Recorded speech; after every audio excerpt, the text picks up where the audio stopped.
The Caesars control their own destiny here in the NFC1 Midlands. Win, and they are division champions. Lose, it's still in their hands, but the Shropshire Revolution will be on their tail. Good afternoon. Sorry for the late start on the commentary, quite tight to the kickoff. We are currently looking for a cable for the better microphone we have in the office here. My name is Simon Stockwell. I will be your commentator today. I will be joined eventually by Sean Endicott, who is currently searching for the cable. As we look to have the kickoff here, I don't think Sean's going to make it back for the opening kickoff, so I will have to multitask with both the cameras and the commentary here. This will be a task for me as the ball is kicked off and the game is underway. That is collected there by the Caesars. That switch return, and it is handed off on the switch. And he's got a bit of space there, has the returner. Stumbles, he's going down on the right sideline. Keeps going, he's still going. He's going to be dragged down at about the 23-yard line. Enormous return there for the Caesars to start the game. Who was that? That looked like number 8 for the Caesars. I have rosters, but I've got them across about 3 different screens, so I will get you that when I have that available. Grant Lawless, always complaining about not having rosters in numerical order, has provided me a roster in alphabetical order again today. So the Caesars offense comes out to take the field. Is that Liam McGovern at quarterback? It is number 12, Liam McGovern. It looks like Sam Fraser, number 2 there in the backfield. 2 receivers to the right, 1 to the left with a tight end attached. What will the opening play be? Short motion here from the Caesars as McGovern looks deep, and that is that intercepted? It looks like it's been intercepted on the opening play. McGovern throws a pick. It was a 50-50 ball, and 84 for the Caesars could not come down with it. Shropshire Revolution's number 24. That is Charles Ranson coming down with the ball, and a huge turnover here to start the game. Shropshire are going to start deep in their own territory, but they will be buoyed by an interception on the first play.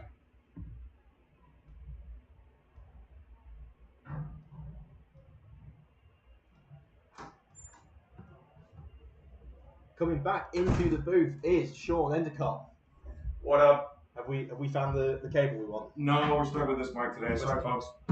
Sorry if the microphone doesn't sound as good as Shropshire hand the ball off on their opening play to catch you up, Sean. Big return by the Caesars. Oh, I saw. I watched you. Oh, did you? With the interception. Yeah. Like I wouldn't watch my good buddy Simon Stockwell. I was messing around with the cameras too much. Keep an eye on exactly what was going on. So Shropshire looks like a gain of about 4 or 5 on first down there.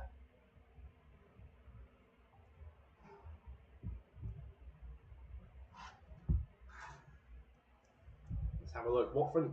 Caesars coming out in their 34 front here. It looks like Hutchinson on the line.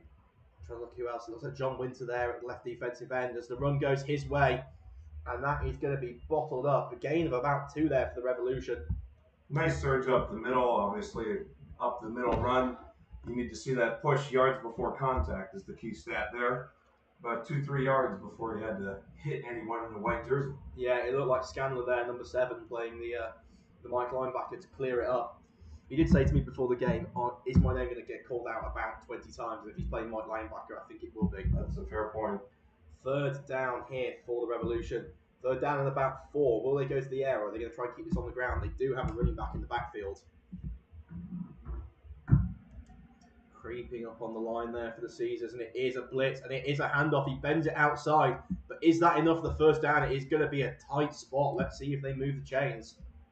Yeah, that ref walking right down that chain marker, looking like they're waiting to confirm the spot. I think fourth down's been given. It's going to be 4th and inches here for the Revolution. This is a big call. What do? You're in your own territory, but you kind of got a freebie. This is where the Caesars were anyway, so if you give them the ball back, it's not too much lost.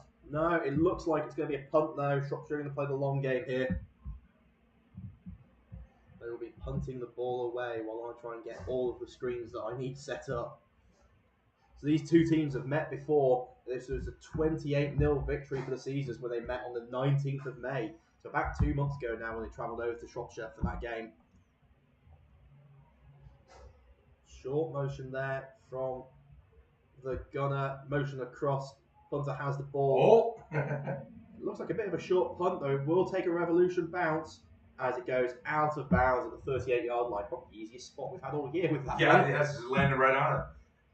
You and I are so loud. I just test. I mean, I think people can hear us even if we just talk. So, I really. yeah, I guess it's an internal microphone on the.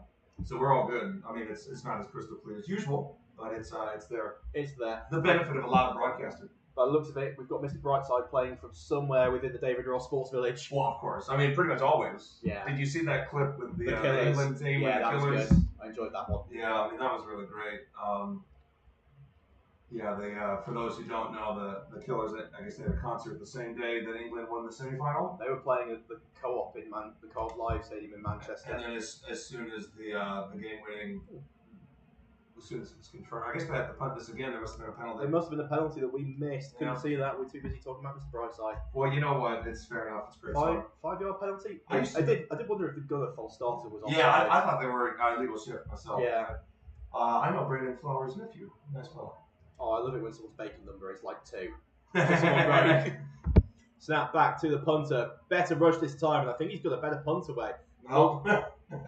It's gone to about. As he kept that one in, and somehow I thought Sam Fraser was out of bounds there. I thought his toe was on the line, but maybe not. He's going to get pushed out. They're going to be at the 38-yard line again, but it's going to be the Revolution 38-yard line. There's a bit of a conflap here, I think. I think the Revolution are right. I think Sam Fraser did have his toe on the line. Yeah. Might be being hard done to here. It does look like they're going to be hard done to here. Is the offense going to come out again? So their second play will be their second possession. Liam McGovern did throw an interception last time against the Revolution. I've got the stats up from the last game. He went 11 of 21. With 3 touchdowns, 1 pick, 154 yards, along with 35. Not a massively deep offense in the last game, it seems, but the running game was big for them. 32 rushes for 238 yards, and it's going to be a handoff to Sam Fraser here. And he's got right up the left sideline before getting pushed out of bounds. He did a really nice job skirting his way up the sideline and gaining some valuable yards at the end. You know, the good players, they get those extra yards because if you gain 5 yards on a first down, that's a nice gain. Yeah. You tack on 5 yards by tiptoeing on the sideline, people don't think about it, but it's the same number of yards. Yeah, definitely. Sam Fraser not available for the last game for the Shropshire Revolution. I was just looking down stat sheets and not see his name on there.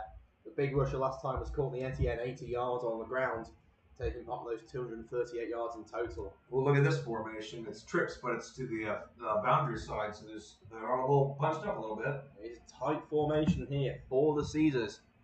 Oh. 2 men in motion. As long as they set, if you reset and wait a sec. Oh, why'd you do that? Maybe they said it looked like a false start. If you move too quickly. Yeah. Looks like you're pulling on the block or something. So, let's just check. A timeout taken by the Caesars. That will save them. So, speaking of the officials, while we have a look, let me just check. I can't remember. Does this come up instantly anymore? It does come up instantly, and my YouTube is not that far behind. So we have your officials for today. Your referee is Pearson. Side judges are Payne and Crotch Harvey. Your back judge is Taylor, and your umpire is Mellor. They are your officials for today. And if you want to get involved, there are spaces for the August training program for BAFA.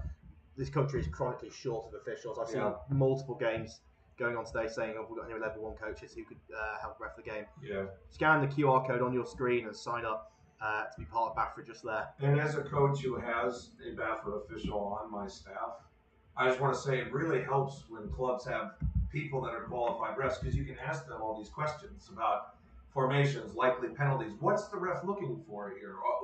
This guy always gets called for a hold. As we see, a deep pass by McGovern. Oh, just past the outstretched arms that look like Ben Harrison there, number 87. Ben Harrison has been having a season this year in the receiving game. He's had 42 targets, catching 30 of them, 337 yards. Bear in mind, he's had about a third of the team's targets, 121 pass attempts. He's had 42 of them go his way. And he's had nearly half the receptions, 30 of 75. And I know both these quarterbacks love throwing it to him because you get a receiver like that, it feels like a safety blanket. You feel like you're chucking a ball into the ocean. Yeah, just got to throw it somewhere near him and he'll come down with it. 2 in the backfield here. I can't quite work out the numbers. Is that Courtney Etienne and I love the backfield being a 0-1. There we are. Throw out to the tight end and he's going forward. Going about 6 or 7 there. Nice little play. Fake the sort of sweep to the right and then just throw a little screen to the tight end to the left. That was a nice play there. We were talking about, under 19s, we had a film session this week, and you try to teach concepts, not just scouting film. And we said, look, offense is not that complicated. You try to get the defense to all go in one place, and then you put the ball in a different place. Now, doing that, very difficult. You make but the concept, very simple. Easier. You make it sound so much easier. Yeah, exactly. The concept, very simple. Actually executing it, very difficult. But you see that. You get 2 running backs flowing one way. Here we have a motion again. Sticking with that split back. Yeah, looks away of Kua, number 0. McGovern will roll out. Sets up, sets his feet, intercepted, thrown back across his body.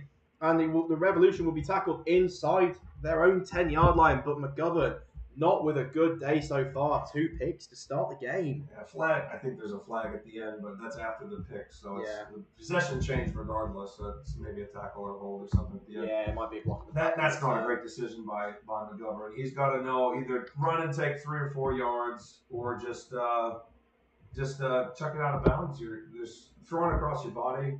In addition to being hard to be accurate, you also miss people because you're rolling to your right, your eyes are scanning a certain way. And then when you throw across your body, you don't see the counter flow by the defense. And much easier for a defender to cut back because they're watching for it than the receiver who probably assumes it's going to be thrown where he's supposed to be. Yeah, this is a discussion about this penalty. Did they repaint the red lines recently? They must have. They must have repainted the red lines. We have a quick look at the official's decision. Oh, it looks like it was against the Caesars. Yeah, unnecessary roughness. Unnecessary roughness. Or he did this. Personal foul? Yeah, some sort of personal foul. Maybe a face mask. 15 yards regardless. 15 yards irrespective. Revolution has come out of backed up territory. They've now passed their own 20. So we show you the Revolutions from behind here. Look at that. Give you the tight thumb and we'll switch back. Give you the all 22 for the game. Double stack here. Big fan of double stack from the Revolution. I love that. There we are. Cornerback 38, Andy Wilson up in press. And he's looking that way. Ball is thrown and incomplete. Number 23 of the Revolution there couldn't quite bring it in. Mark Phillips just couldn't quite bring that ball in. I think you got to thank the pass rush there. If you're the DBs, that's a much better pass if the quarterback's under less duress. Yes, that was a big pass rush there.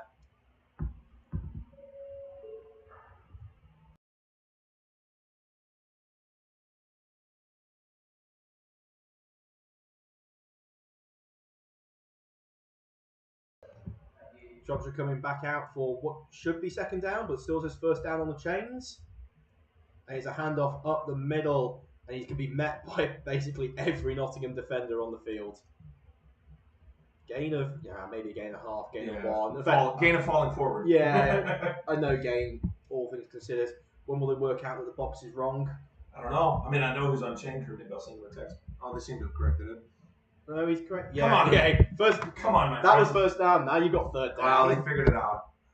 He's new. I tell them they got to show up early to learn from the refs. You got to get the walkthrough. Oh, it's chain crew. It's not that hard.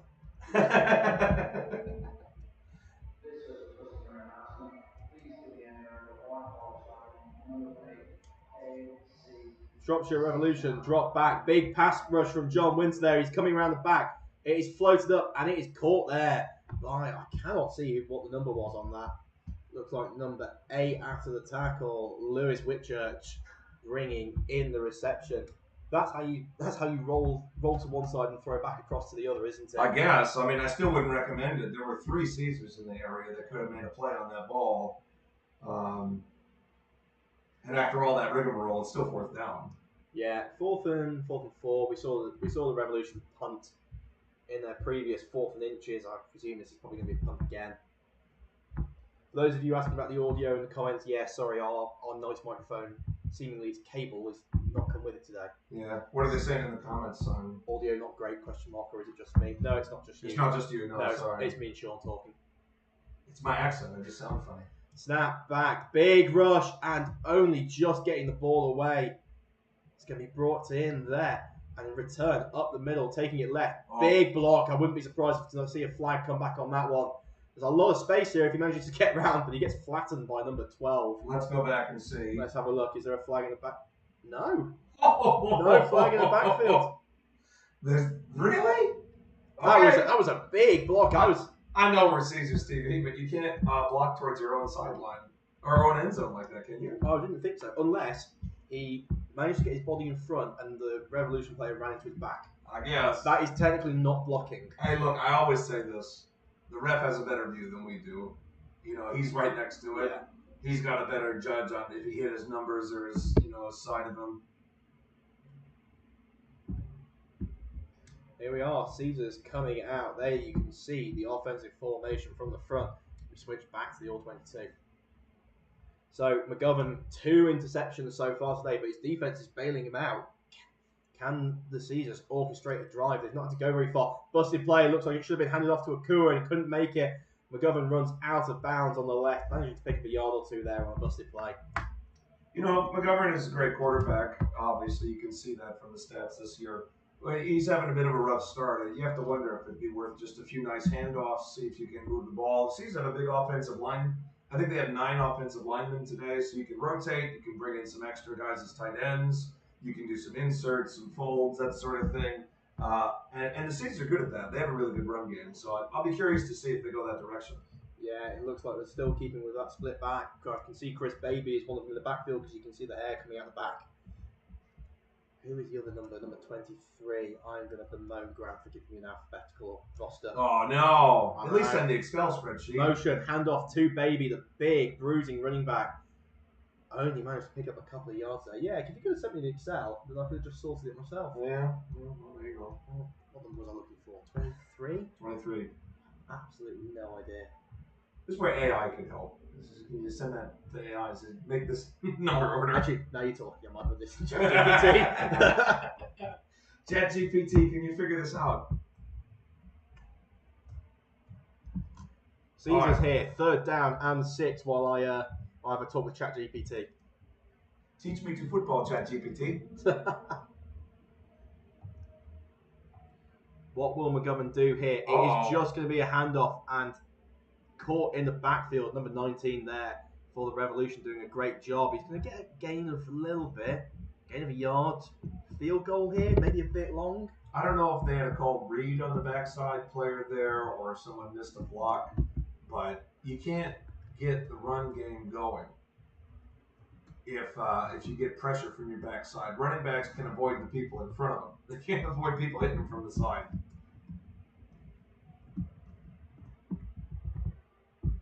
Fourth down, the offense is indeed staying on the field. What will McGovern do here?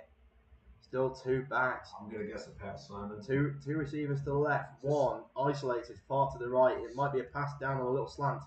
It isn't. Play action fake. It's thrown short of the sticks, well short of the sticks. And he outstretched the ball, but I do not think it'll be far enough. I think he probably planted his left foot when he went to outstretch the ball. And because of that, his left foot went out before the rest of them. Looks like they're coming up 2 yards short here. 2 yards short. It will be a turnover on downs. That's 3 trips inside the 25 for Caesars with no points to show for it. Yeah, difficult as well. Because when you start off a game like this, you often then find that all of them become just slightly more difficult to get going. You get a bit disheartened. Is 54 John Winter? 54 is John Winter. And who's 93? That'll be Karim Handy. Karim and him, they must be getting hype. I just saw them doing a little banging into each other, bashing, shoving, that must be one of the tallest players on his team against one of the shortest players on his team. Karim in the nose at probably 5'8" is not what you typically expect, but he is quick. 16, the quarterback throws it up and it is past the outstretched arms. Quarterback 16 there is Alex Wake, looking for number 3, Chris Smith. There is a flag in the backfield that in the position of where a hold often is, though there's no guarantee. Could be a hold, yeah. It could be roughing the quarterback. It does look like it's going to get moved backwards. Did ChatGPT figure it out? ChatGPT has indeed figured it out. Cross check it. Make sure they didn't hallucinate. Let's have a look. Yeah, it's good. There's a couple of interesting ones, but I do indeed have a numerically on the group. OCU in Europe. Wait a second. Let's have a check. Is 54 John Winter? He's not on there. Let's have a look for 93. Karim is on there. I think it might be missing a couple of players. Close enough. Close enough. It'll do. While we were figuring out AI, that flag was indeed on Shropshire. It was another personal foul. 15 yards, that's going to back them up. Actually, they're close enough. It might have been half the distance to the goal. Yeah, so second down and quite a long way here. Second down 20? Yeah, half the distance to the goal, barreling them out for those 5 yards. Waiting for the snap, and he looks immediately on the little hitch route. That's going to get brought down there. That's number 34 for the Caesars making the tackle. Paddy Fisher, the little fish. That's a quick whistle. He really wasn't being driven back at that. That's like a practice whistle. Go to thud. Beep. So bringing it up here, this looks like it's going to be third down, and basically third down and exactly 10. After all of that, they're back where they were. Making my D lineman work. It's on the chain crew today. Getting his cardio. West D line, they always need cardio, don't they? No. Put the O-line there. No comment as a former lineman. So, Revolution's coming out here, 3rd and 10. I don't think they've converted for a first down yet today, other than by penalty. Let's see what they can do here. A lot of men on the line for the Caesars. 2 of them drop out. It's throwing the hitch to the outside again. Can the receiver break the tackle? I think he's going to be just short. It's going to be a 4th and 2, I would expect. And that was a really nice job by the tackler, making sure he didn't fall backwards. Looks like Wincott Thomas, number 21 there, in a little bit of trouble from the official. Having a quick chat. Give me 4th and 2. It does look like the punt team going to come out again for the Revolution. I guess that's fair. Yeah, I mean, if your offense hasn't been converted. You haven't converted, and you're still at your own 30. It's very much a gamble. Those little hitch routes are doing really well, though, for the Revolution. You take what the defense gives you. Yeah. And, sometimes you play like that, you don't get a first, but you call that play later when it's 2nd and 5, and you get the first. So it's good to set it up, see what your quarterback's feeling as well. Let's have a look. Interesting formation here, looking to steal what looked like the University of Nottingham formations. False starts, offsides, what's going to get called here? Multiple flags coming in. I can only presume it's going to be a false start. Well, it better be if you're from the Caesars perspective. Yeah. Because if it's on the rusher, then it's a first down for Shropshire. It did look like everybody went. I wonder whether they punted on 2. Excuse me. Oh, has it been a tough day, Sean? It has been a tough day. You've got a game after it. You've got BAFA's game of the week this week. Apparently. That's what they tell me. They tell you it's game of the week. Let's have a look. It is a false start, as we thought. Moving them back 5 and definitely encouraging the Revolution punt. Yeah, they tag me on they tag the club on Instagram, so that's the game of the week coming up. I enjoy how the game of the week seems to be randomly picked. I mean, I think they probably picked it because Birmingham's at the top of our division right now. Oh, yeah, relatively close games. They're number 1 right now. So, can the Revolution get this punt away without a hitch? It's been a lot of pressure on the punt, and coming again. God, the punter almost being made contact with there by a Caesars player as he drove a Revolution personal protector back into the punter. Now it's time to see where on earth they're going to spot this. Yeah, those refs have that magic skill of knowing when a ball flew out of bounds. They spotted it for a net gain of about 8-9 yards. Yeah, buddy. What a punt. And if you consider before the flag, they've only gained about 4 yards by punting it. Probably go for it next time. Well, I can't see how it went that, because I saw where the ball ended up. And it didn't end up going over the fence, which is the only way it could have really gone that far. Because it went high. What do you think of these white uniforms, Simon? Now, as a spectator. I've got to say, I'm not usually a fan of all white. I do quite like these all white uniforms. You see the colour rush ones that are all white, and because they're completely white, they look a bit daft. But with all the the burgundy numbers, the stripes down the side, they do look pretty good. Yeah, the accents are nice. UCLan has a similar setup where they have an all white kit over at UCLan. Because they're red and I've only played UCLan once. I haven't even played them. I turned up. But they're a red and black, aren't they? As a standard, and then I thought it was blue was in their color scheme. Now these days, they changed blue and white. Bearing in mind when I played them, it was 2016, which dates it somewhat. Yeah, it could be. Back when they were sponsored by McDonald's. Okay, so they've now re-spotted the punt. I think we were both in agreement that spot seemed... Yeah, a little too aggressive. A little too aggressive. The Caesars so far have been doing very well on officiating calls. We talk about being being professional and trying to be unbiased, I think we've been relatively unbiased so far. We've said that the officiating calls have been going the Caesars' way. There's a Caesars TV logo on our YouTube channel. Do we have to be unbiased? Well, professional, but professional, but we can be unbiased. So McGovern takes the ball. It looks like two linemen pulling, and Fraser's going to try and go up the middle, but he's been absolutely wrapped up there. That is number 70 on the Revolution. He was wrapped up, but he just kept those legs Sheridan. And look, I mean, he gained 3 yards or so. Gained 3 yards. Ollie McIntyre trying to bring him down there. It looks like a defensive end or nose tackle. That running back, they used to call him like radioactive chipmunk or something like that. So he'd be like a little dude, but he just kept the hamster. The muscle hamster. The closest thing I was thinking was the muscle hamster. I was like radioactive chipmunk to muscle hamster. Yeah, whatever. It was a small rodent. So yeah, the muscle hamster run, just keep driving. Second down and 7. Offsides. Yeah. Can't see a flag flying, but it is thrown out the backfield to Fraser. Fraser's only got one man to beat. He skates down the sideline. I'm assuming there is no offensive penalties. That will be a touchdown with people dancing on the side of the field. There you go. Well, that's a nice change of pace and a really good dump off by Liam. Again, you got to give credit to the scheme. First scheming that player open. He's running down the field. Fraser's just went to the flat. There was no one there. Yeah. Great play there. As we're going to flip to the end zone count for you for this field goal, because you get a bit of a better look at it. Can you see if it goes in? Yeah, I know. Usually better than we are. The snap is high. Let's get back to the main camera. The ball has been recovered, picked up by the Caesars, but he's going to get absolutely rattled down. I'm not sure you changed it because you were in a different window. No, it did work. It does work. Oh, that's why I dropped it down so you can see it. So it's only going to be 6-0 here to the Caesars. I normally just wait and put 7 because you think PAT. Oh, I just waited to see what happens. Automatic. Still in the first quarter here. We've been going 25 minutes. Got first quarter here. Now I'm just going to bring something up here. The Nottingham Caesars are trying to fundraise for a hardship fund here. Obviously, American football is not the cheapest sport to play, is it, Sean? It's one of those sports that it's either has relatively high rental costs or a really high overhead cost to get with pads and helmet. If anybody can help donate, I know the Caesars are looking to help players with kit rental and try and sort of not sponsor their kit rental, but just sort of forgive the payments through this hardship fund for those players who might not be able to play the sport otherwise. And it does a world of good for these players. So it really does make a difference. I mean, there are players who are on the team who otherwise couldn't play this great sport without the assistance.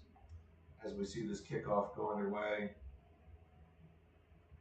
It looks like it's gone for a touchback. Must have just snuck out through the end zone there. Quick out the corner. Yeah, I mean, we've seen that, at the club. There are players, university students, maybe you lose your job, or just it's an expensive sport that can be hard to get through. Regardless of your circumstance, we want you to be able to play, and that fund really makes a big difference. Yeah, it definitely does. So, just realising I didn't write down the touchdown of the Caesars there. So Shropshire are yet to convert a first down. Do you think they're going to be able to pick one up here? Their offense seems to be. I don't know whether they're just trying to feel out the right plays here, or whether they're going to work something else. They're going to the huge game. Smash concept, and that is. Oh, what a catch! Number 23, Mark Phillips, take a bow, son. Oh, that DB is going to be kicking himself. I don't know if that was Hobbsy or not. I don't know if they're in the same. Look like Harry Johnson, number 32 there. Today, yeah. Thank you, ChatGPT, for giving me this in numerical order. He was the DB read it correctly and jumped, but just couldn't quite get high enough to make that play. And then the receiver did a great job. Damn, particularly because it looked like it was off the tip as well, wasn't it? It wasn't even just a straight, just got past the hand. Apologies if you can hear metal banging. They are building the stage for graduation here in the David Ross Sports Village. That is next week. Yeah. Well, it starts next week anyway. Oh, here we go. Hand off, and that looks like Karim Handy, number 93. Great job. With the initial contact. No gain on the play. And just a beautiful read. That run went in front of the quarterback. in front of his face, and I don't know if he's reading midline or anything like that, but he's definitely, it could trick the DB or the D lineman. But didn't. Karim made a really good read. Yeah, really good read from Karim there. Second down and 10 here for the Revolution. They picked up their first down of the game. Can they keep it going? They're enjoying these sort of hitch and the smash type concepts to the sideline. Really condensed formation though here for the Revolution. Too tight to the wide side of the field. That is a handoff, and that is Karim again in the backfield. Have yourself a day, my friend. Now, we talked about him not being very tall, but sometimes at nose that is incredibly useful. Just being able to get either under people, or in Karim's case, I have legitimately seen him duck through offensive linemen. Well, that little ghost rush technique that you get, it's often an edge rush move. You get that where you go and it looks like you're going to flare with your hands or go towards that bull rush, and then at the last minute you dip down by bending your knees and you get underneath the O lineman's punch. And it's a really lethal move if you can do it correctly. It punishes O linemen for overcommitting. It does indeed. Were you short enough to do that, Simon? Definitely. You weren't fast. I wasn't fast. You were short enough. I was quick enough over a yard, but not over 3 yards. Looks like got a blitz coming off the side. I reckon that's a false start, but the quarterback's going to get absolutely drilled. That's going to be incomplete if they let the play go through. Yeah, it should have been a false start there on the left guard, I would have said. Again, I think the Revolution here have got away with one, but it would have been a false start and an offside had they called it. Yeah. I think they probably just said both of them are close. We're just gonna just let it go. Let it go. Just let it go. I guess I'd take the fourth down instead if you're the defense anyway, right? Fourth and very long. You take the fourth. Third and 17. If it was offside and a false start, it'd be a replay anyway. Fair. Yeah, they called the double. You know, a few weeks ago we had a game and they called a double hold on a kick return. And I actually checked it, and it was completely accurate when I looked at the film. A player on both teams, they held each other and then dragged each other to the ground. Oh, what? So it was a hold on? It was a hold on both teams. Both teams in one block. Yeah, one block. Snap back. Bit of a better punt protection here. Let's just run down the sideline and go out of bounds. So, just going to have a quick look around. Now, we talked about the hardship fund earlier. One other way you can help the Caesars is by buying with muscle food. Build with muscle food. If you use the code build-Caesars at the checkout, the club receives 10% of the order value as a commission payment. The purchase will help fundraising efforts. By musclefood.com, they fuel your body with high-quality protein meals, snacks, and all at pocket-friendly prices.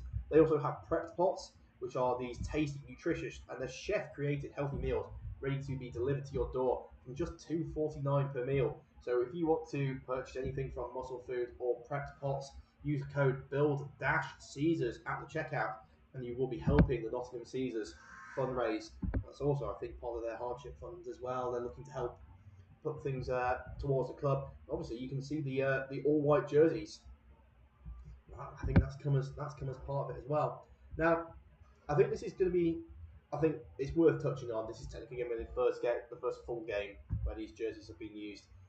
It's going to be it's very difficult. People probably know around American football what happened in the Caesars Leicester's game 2 weeks ago. I think I speak on behalf of everyone at the Caesars when we say to Mark, who was the Leicester player, we hope you're doing well. Yeah, we hope you're recovering well, mate. That is a scary incident to happen on the field.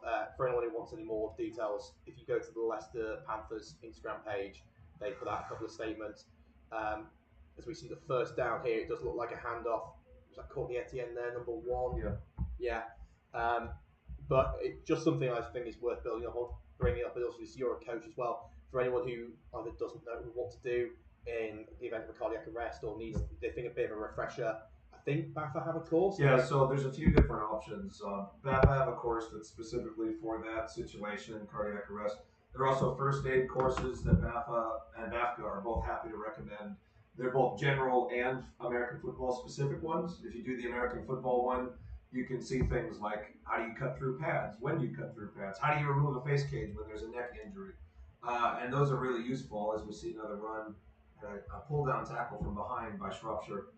And so I did that first aid course recently, the American football specific one. And I really liked it because it went through things like, do you have a quick release tool in your bag to take off a face cage? So like the Riddell face cages have a certain button. and how do you remove those if you don't have it? Those aren't, nothing makes you a doctor except going to medical school, but every bit of knowledge helps. Yeah, definitely. And then having the right professionals on the field, and I'm really proud of the staff that were involved on that day. And I just want to say that, clubs, it's worth investing in training up people and hiring people as well who can do that. 100%. Third down here. Going to be a swing out to Etienne. He's got a long way to go, though. 10 yards. He tries to run through someone. The ball is out on the floor. It's going to be recovered by the Caesars. That's number 84 there, managing to fall on the ball. Looks like Sasua managed to fall on the ball, and that's going to be very tight for a first down. Well, I think it's going to depend on if they rule it with a fumble. Because the fumble went forward 2 yards, and then the Caesars recovered. But if his knee was down, then he looks like he may be short. It'll definitely be short if it's not a fumble. If it was a fumble, then it's going to be very tight. He went into that so aggressive with that run, which you usually like to see. But sometimes when you add a bit of punch and they add a bit of punch, that ball comes out. They have given the first down there. There you go. Yeah, big first down. But yeah, so I think for anybody who is who feels like they need a refresher or just doesn't know what to do, it's something I think wholly recommended by the entire community to make sure you're up to date with it. It's unfortunately not the first time we've seen it in recent years either. So just make sure you know what to do in those situations. And do some training drills and stuff. We're going to do that this offseason. We have the coaches and some players come down and we're going to run through emergency situations and stuff. Yeah, 100% the right thing to do here. As you see, a full house from the Caesars. How often do you see the full house? It looks like it was a triple option, and it's going to be carried up the middle for a gain of 3 or 4. Oh, Grant Lawless bringing out the full house. The only thing I would say is if that was truly a triple option, there was really no effort to sell any of the other options. No, there wasn't. It was really just a downhill run with a couple other dudes. Yeah. Let's see if we can get a little bit more motion in the backfield. Yeah. Sticking in the full house. It looks like James Marshall, number 5, is the deep tailback. Chris Baby to the right of McGovern. Is that Twinkle Toes Pugh to the left? Oh, I do love Pugh in at running back as well. I hope he gets a few handoffs today. Probably not here. Speaking of, Twinkle Toes has got a handoff, but it's going to be dropped for a loss of a couple of yards there. The sweep couldn't quite make it. Sorry, I'm just laughing at the bloke on a scissor lift, just casually coming into shot from from below my eye line. Twinkle Toes not twinkly enough on that run, sadly. No, so it's going to be third and 10 and a half. If you're going to run anything that's reminiscent of a double wing, whether it be that formation that you just saw, an actual double wing, beast formation, you really have to have some level of misdirection, or else you just put more defenders in the box. Everybody just travels the same way. And if they all can just read the ball, then all you've done is just told the defenders it's coming here, and then given them the numbers advantage. Got Giro here. One tight end attached on the left. McGovern looks deep. It's a smash concept. Shropshire converted on that earlier, and the Caesars will convert here. Going down the sideline, all the way for the touchdown. Wow, what a pass. That is number 8, and he's not on the roster. Thank you, Grant. Oh, that is a hell of a dance. Did you see the celebration? I'm a big fan of that. He had the ball spin. He had a little Ocho Cinco kind of move going on there, maybe a Victor Cruz inspired dance. Apologies, ChatGPT didn't give me Ben Harrison, number 8 wide receiver. We shouldn't be surprised on who it was. Ben Harrison's about, what would you say, a third of the targets for this team right now? At least a third of the targets. We can get this end zone film, see if they can kick it into the tennis court.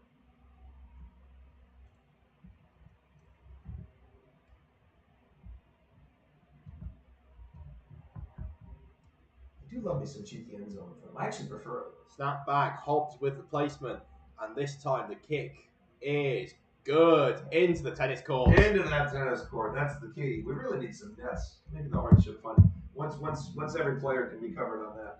If we could have a net fund. Have a net fund. At Euro Sports, can we have some nets? I know University of Nottingham American football would appreciate some nets. Yes, we've lost many in football. You have to go and chase people around. You know what a football costs these days, Simon? That's about 50 quid. Nah, 11 football game day, it's like 110 quid at least. It's a long time. I think football. A GST Prime, I think, costs 130 these days.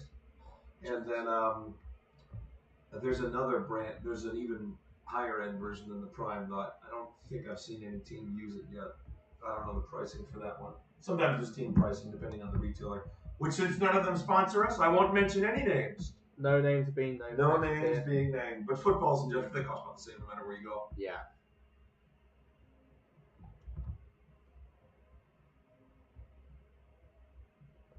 Yeah, people walk around with a bag to practices as we see this unique bunch kickoff formation for these seasons. It is an interesting kickoff here. Sam Fraser boots it deep. We're going to stick with the end zone footage here so you can see it from a different angle.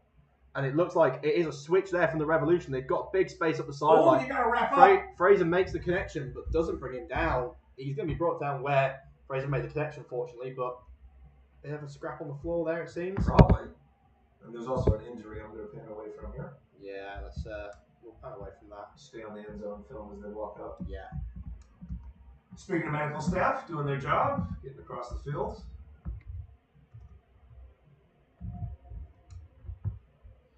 There's Becky. Yeah, looks like we're going to be, injury timeout here for the Revolution player down. So, 12-0, let me update that to 13-0.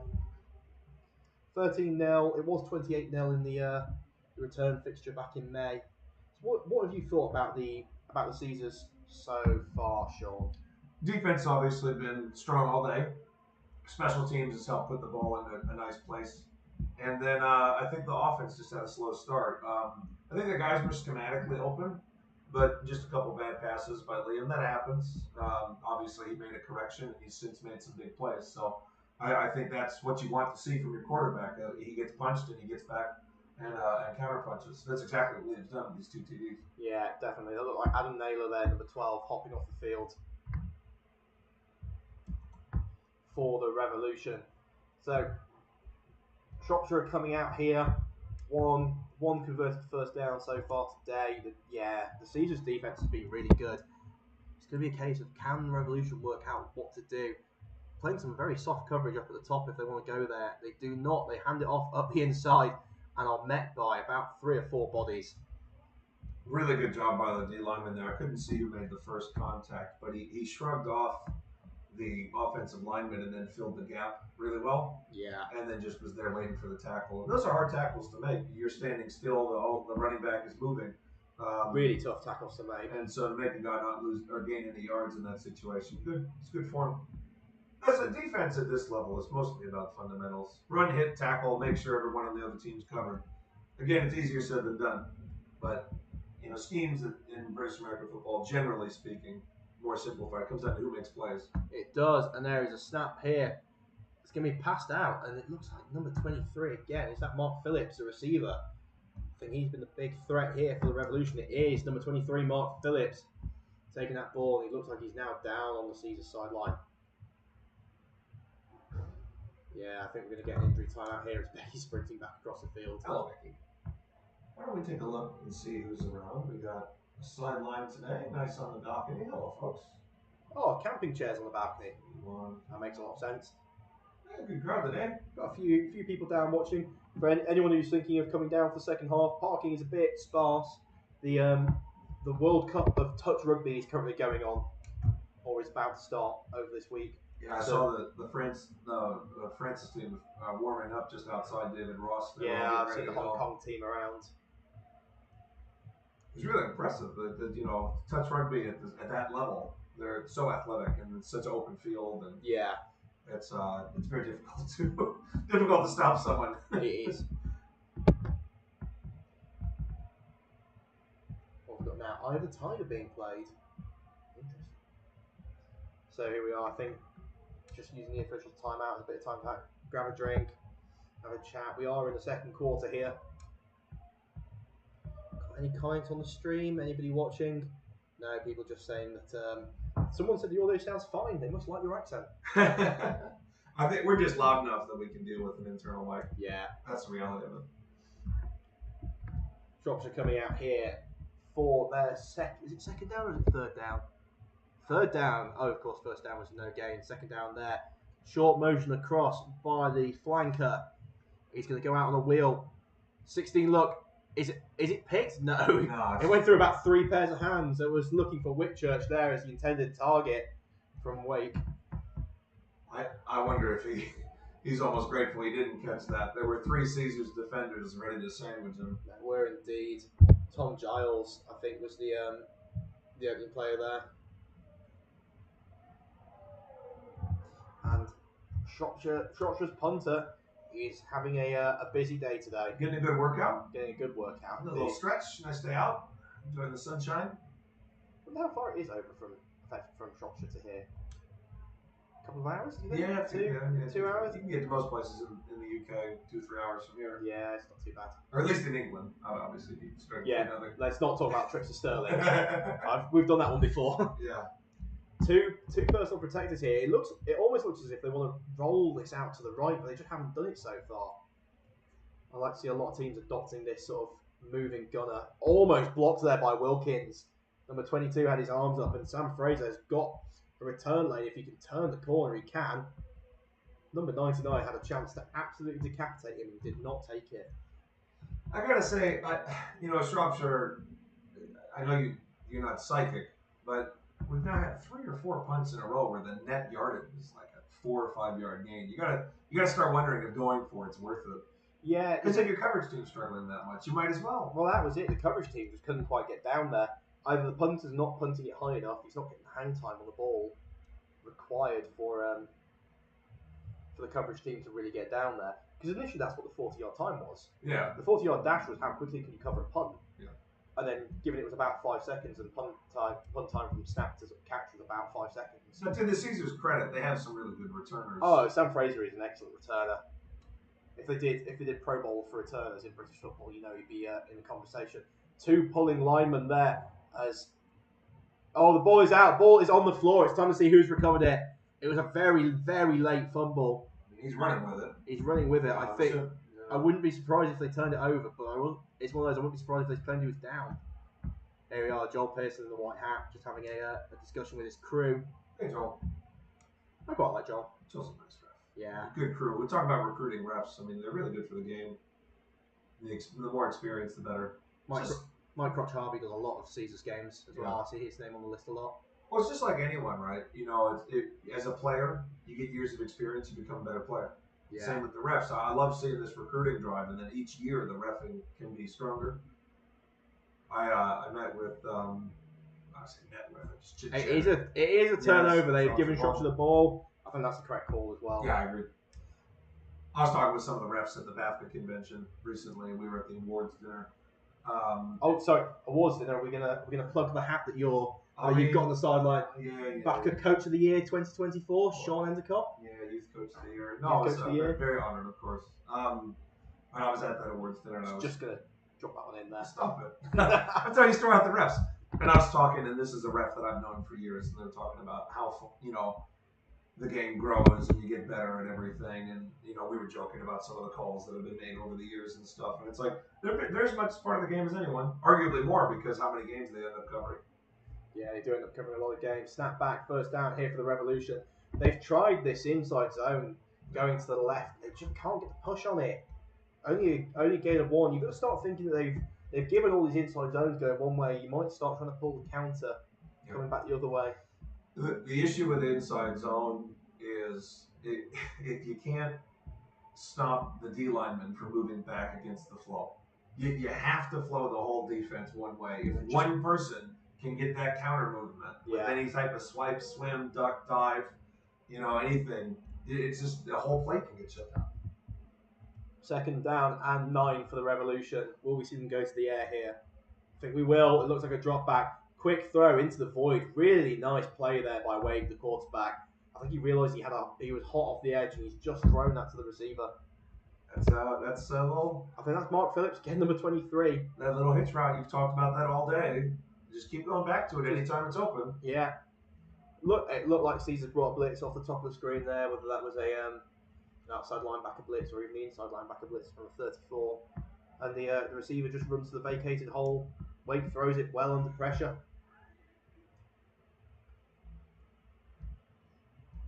Same principle of game here. They come out in the same formation. Tight end and running back on the same side, so looking more like a pass than a run. And well done, Shropshire. You made me be wrong. There we are. Gain of 3 or 4 there. What's interesting to see as well is the Caesars defense mixing up their coverages. So you see, they're throwing the hitch, and then it looks like the safety is so far off, and then someone else drops into that coverage trying to bait the quarterback into throwing it. Of course, it was a run, so it didn't matter. But the point is, I wouldn't be surprised to see if the Caesars start countering that hitch route, because it's really the only thing that's worked consistently for the Revolution. I mean, you spoke about that last play. Mickey Fisher dropped down late into the box to provide that extra run support. Does look maybe they're going to more of a closed shell, those cover one, cover threes that they've got there, rather than that sort of too high shell. Look at the bottom of your screen right now with that bunch receiver, but then look at what the linebacker does that's closest to it. Which completely empty hole in the middle of the field, and Wake, intercepted. Wilkins snagged it in the air. Can he get round one man?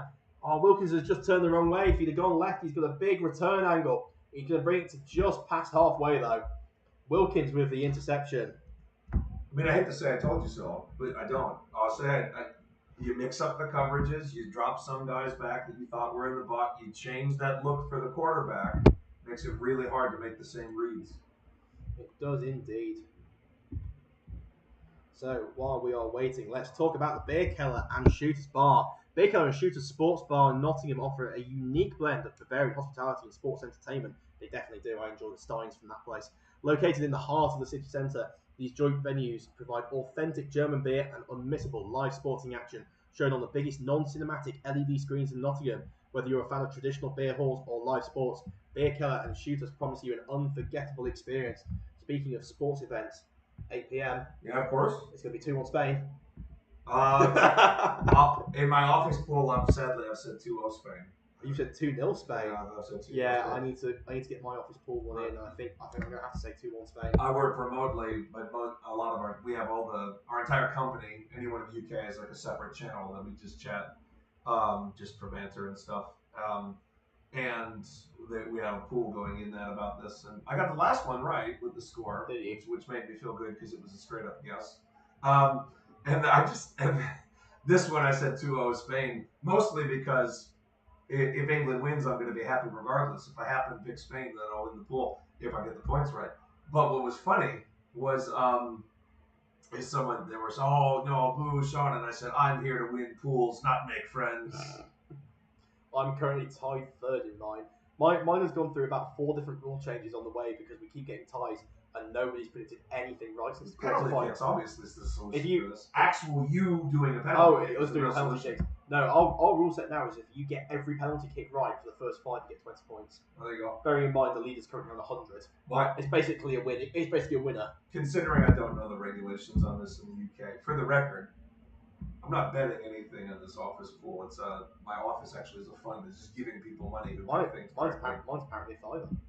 I'm not paid. Like nobody's paid. I don't want us to get like stormed in by some sort of the police are coming in here. Caesar Street mentioning betting on the England game. Oh, it's fine. Now, there's been a lot of discussion here unsportsmanlike against the Caesars. Just checking nobody's going to get thrown out. Yeah, sure. When are we getting ref mics? I nearly messaged you last night being like, are we getting ref mics anytime soon? This is the last regular season home game for the Caesars. They have clinched the playoffs. Yep. Already. Have we clinched home yet? If the score stays the same, they'll be division champions. Okay. I'm holding with the if the score stays the same, they'll be division champions. At which point they'd be either 1, 2, or 3, so would get a home. Okay, great. Home game, at least one, because it's a 16 playoff, isn't it? I believe so. The under 19 team has a home game left, but I don't think we'll be streaming that one. I mean, if you're free. I don't know when it is. So. It's 4th of August, my friend. No, I'm not free. You're probably not in the country. I am in the country. For anyone interested, the British Transplant Games is going on the 1st, 2nd, 3rd, and 4th of August at the David Ross Sports Village. Oh, there you go. So you're here. So I am here. I am here. But maybe you'll be streaming those. No, they haven't asked me to do that. Split back here for McGovern as he takes over 13-0 to the Caesars in the second quarter. Quick swing out to Akua, and it bounced on the floor. Liam just drilled it at his feet, basically. Yeah. Took it well off the hop, I must admit. That sounds like a cool event. Do you want to share a bit more about that if we have a break? You can do. I know it's happening over Thursday, Friday, Saturday, and Sunday for anyone who has either had a transplant or has been a donor, but there are some rules and regulations around what you can competing. You know what Usain Bolt doing into fingernail and he's all of a sudden in there. No, it's more. It's usually kidneys, livers, that kind of. Well, what a great thing! That's really cool. Yeah, and then they're all looking to qualify for the World Transplant Championships in Dresden next year. We get motion here into the slot from Sasua. Snap back to McGovern. McGovern looking to his running backs and then goes out to Sasua. Oh, great grab to come back to it. And an even better tackle there from number 24, the Revolution defender. That is Charles Ransom. Little shoestring tackle. Yeah, I mean, obviously, this is Caesars TV, but we always, this is possible because of the facilities of the University of Nottingham that we book and that we can be a part of. And, they help us out with setting up streams and equipment. Big shout out to Mark. And they have these facilities where, it seems like every week there's some sort of world championship or qualifier. There's touch rugby, field hockey. There's some sort of dance competition. There's, American football, GB. I mean, it's everything, and it's great to see it. It looks like the English Bocce Federation are here today. I think it's pronounced bocce ball. Who knows? This does look like a triple option, and it's not thrown out. Ben Harrison couldn't quite get hold of that one. I gotta say that's. Oh, did he get a hold of that one? He got it, but he was on the ground. So if you catch it when your knee's on the ground, the play's just dead where your knee is. Yeah. Or where you are when that happens. That's a bit of a hospital pass, to be honest with you, because the defender's coming in full speed. He doesn't know your knee's on the ground. Yeah. Risky. Yeah, it was thrown as a little RPO there. Should we stick with the end zone cam for this play? What are we second and something? That's whatever camera you want. Just tell me which one you're on. Am I now producer as well? No, I'm producer. I just think you have a request. It is second down. I hope this is a run. If not, we'll be flicking back to the wide view. We go back to the wide view. Oh, just incomplete. Liam's dropped a couple of passes just short recently. Yeah. I think he's been worried a couple of overthrows and now just a couple short. I'd much rather he left it short than long. Particularly in that situation, if he sailed that one, he's going straight to the safety over the top. Yeah. Yeah, I agree. You just, it's like you said. There's ways to make mistakes that are more controlled, and if you can condition yourself to miss a certain way, that's really quite the asset. Yeah. If he's done that on purpose or not, I don't know. I'll have to ask him. We'll just quickly jump into comments. Elliot Hutton, you would have had that pick, Simon. You know it. I've got a pair of hands if I was still playing. Harrison in motion, sets up, slot to the right. Oh. Are they going to get him offside? McGovern thinks they has, and he's gone for the deep post. Oh, no! Off the hand of Sasua. Oh, that makes you sad. Because it does seem that they got the free play. Yeah. They let the play go through, which implies that it's on the defense. Or implies that there wasn't... They've not moved it. They're saying they're not offside. Now, I'll tell you what, I had a few of those in my career where I was 100% not offside, but because I moved, they called it offside. Definitely not a crucial moment of national. That was definitely offsides, though, right? It was tight. They sort of did that thing where they stand up but don't actually go forward. So I can see why they didn't give it offside. Maybe they should start doing that on purpose. Yeah. Just squats in front of the goal line, see if you can get in the move. They'll call you for trying to draw a false start. Yeah. Fourth down and 5 here for the Caesars. Split back, Akua and Etienne in the backfield. And McGovern looks down the sideline. That is a great break up there. Is that Charles Ransom 24? Again, it is. Yeah. Yeah. Liam going straight down the sideline for Ben Harrison, his big receiver. That could be a turnover here. Sometimes, as the cameraman, you sit there and you wish it was like Madden, where the quarterback had the same view as you did. Yeah. Because you can't make reads out of two sides of your head at the same time, right?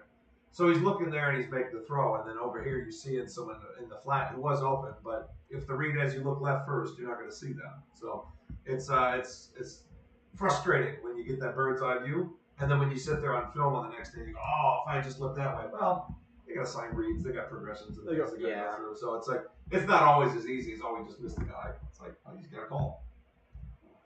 Revolution coming out back on offense, 5th or 6th possession so far. Oh, I love that! I love that play. I'm a big fan of that. He couldn't quite get it, but the fake sweep right, jailbreak left. Oh my goodness, that looks like a really good way to throw a pick six. I mean, it's one of those. If you read it well as a defender, that is a instant touchdown back the other way. Didn't quite get there. But I liked it. It was just overthrown, but he had 2 linemen leading for him. This is the kind of creativity I now want to see from the Revolution. Yeah, well, it's different. You got to try something They've different. got to try something. And I think obviously they're not at the top of their playbook anymore. They are starting to delve deep into it. Still playing a lot of the same formations. This sort of slightly detached tight end. There's the counter we talked about earlier, but he's going to get met. Nobody pulled out in rounds. Yeah. Giving us no game. We're going to be 3rd and 10 here for the Revolution. I've seen that as a bit of a trend in the British game, almost like a. I don't even know if I call it a counter if there's no pullback. It's just kind of like fake action. It's like counter. a change direction, but it's not really a counter. There's no pull, there's no loop, there's no kick out. I think it's just called misdirection. Yeah, I don't know. Maybe you're playing a team where the defense overcommits, but it's really hard to just cut back and then just beat a guy. I mean, the guy's standing right there. I remember the Blitz used to run that probably about 5 or 6 years ago, do a really heavy step to the right and then come back to the left when they used to run their pistol with the running back basically touching the quarterback directly behind him. Yeah. And that was relatively good until people worked out that that's all they did. Right. And then they just went the other way to where the running back stepped. Or just follow the offensive lineman. The Shropshire goes to the air here on 3rd down. It's going to be incomplete. Hits him square in the hands there. Number 8 of the Revolution. I remember who that is. That is Lewis Whitchurch there. Hits him in the hands. It would have been well short of the 1st down. Probably 3 or 4 yards short by the time he'd have got corralled down. And the Revs are back out to punt. I'm just checking. We've not missed a 2-minute warning, have we? Not that I know. I don't think we've missed a 2-minute warning.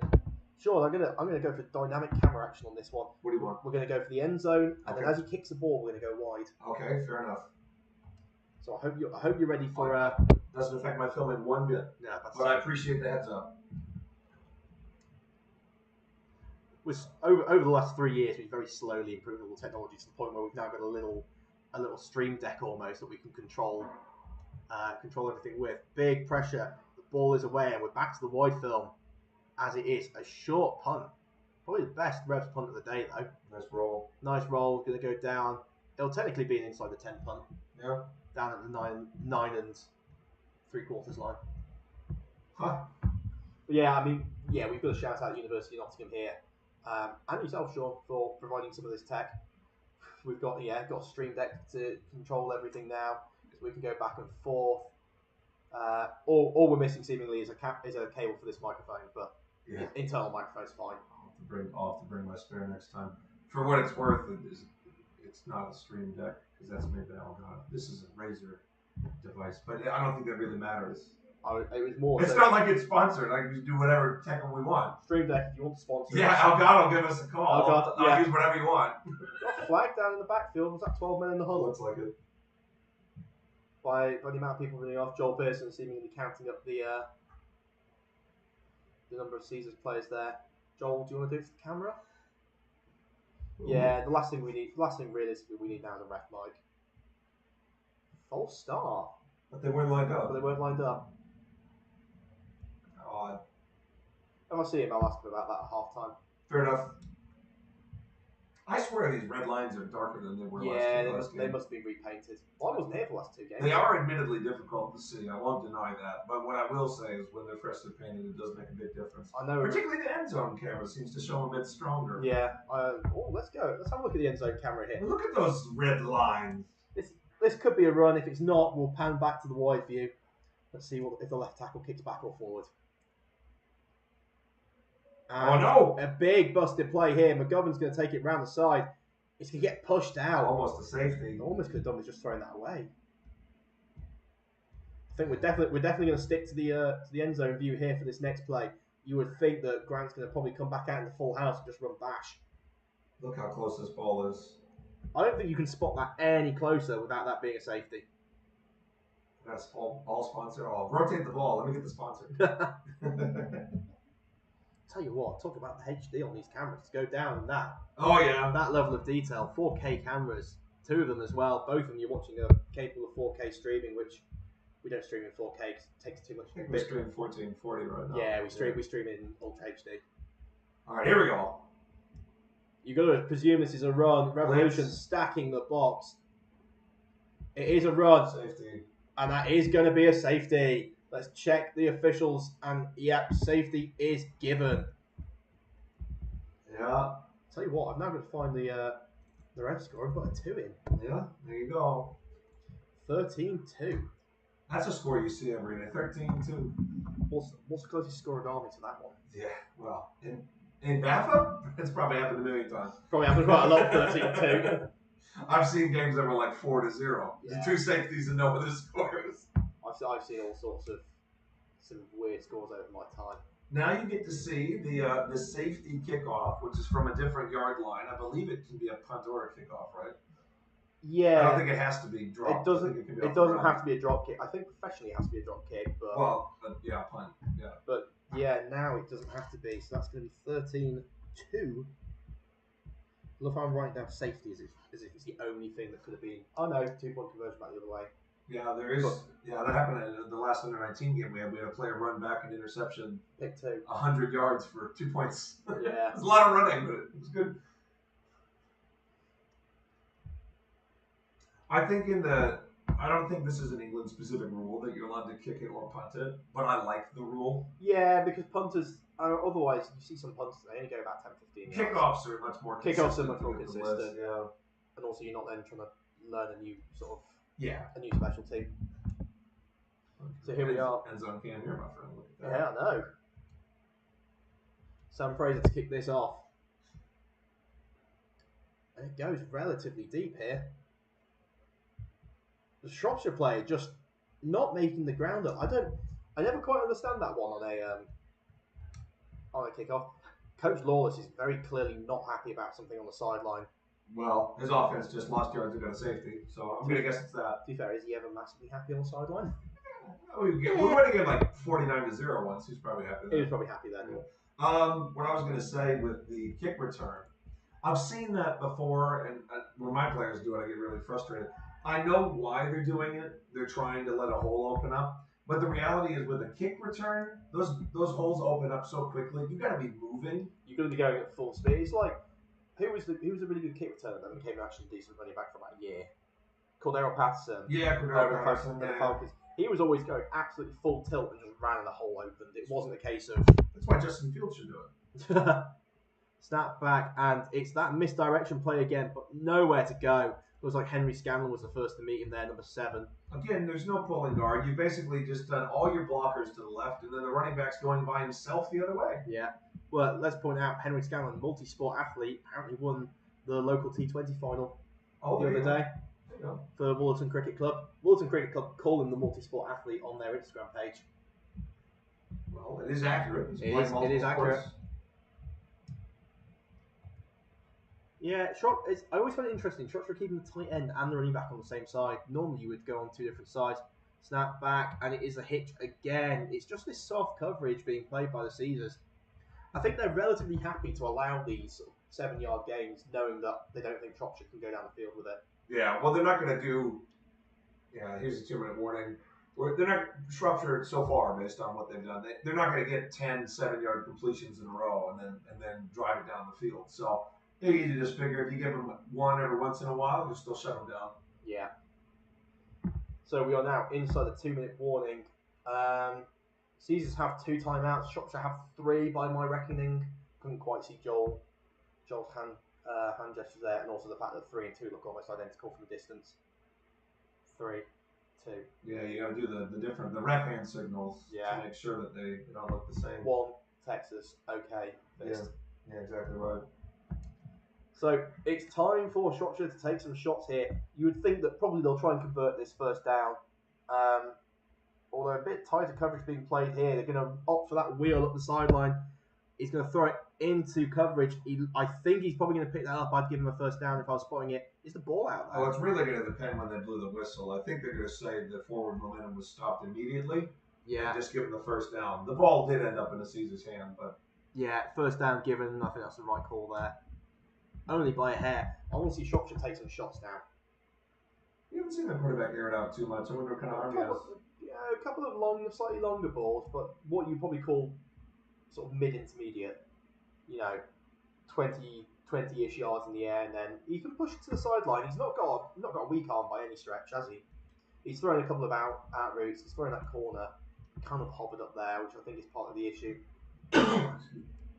Looks like Caesars are going to a closed shell. one deep in the middle of the field. It has been hoyed up, and it's not. It's going to be incomplete as the DB gets wiped out by his own Sorry, safety. folks.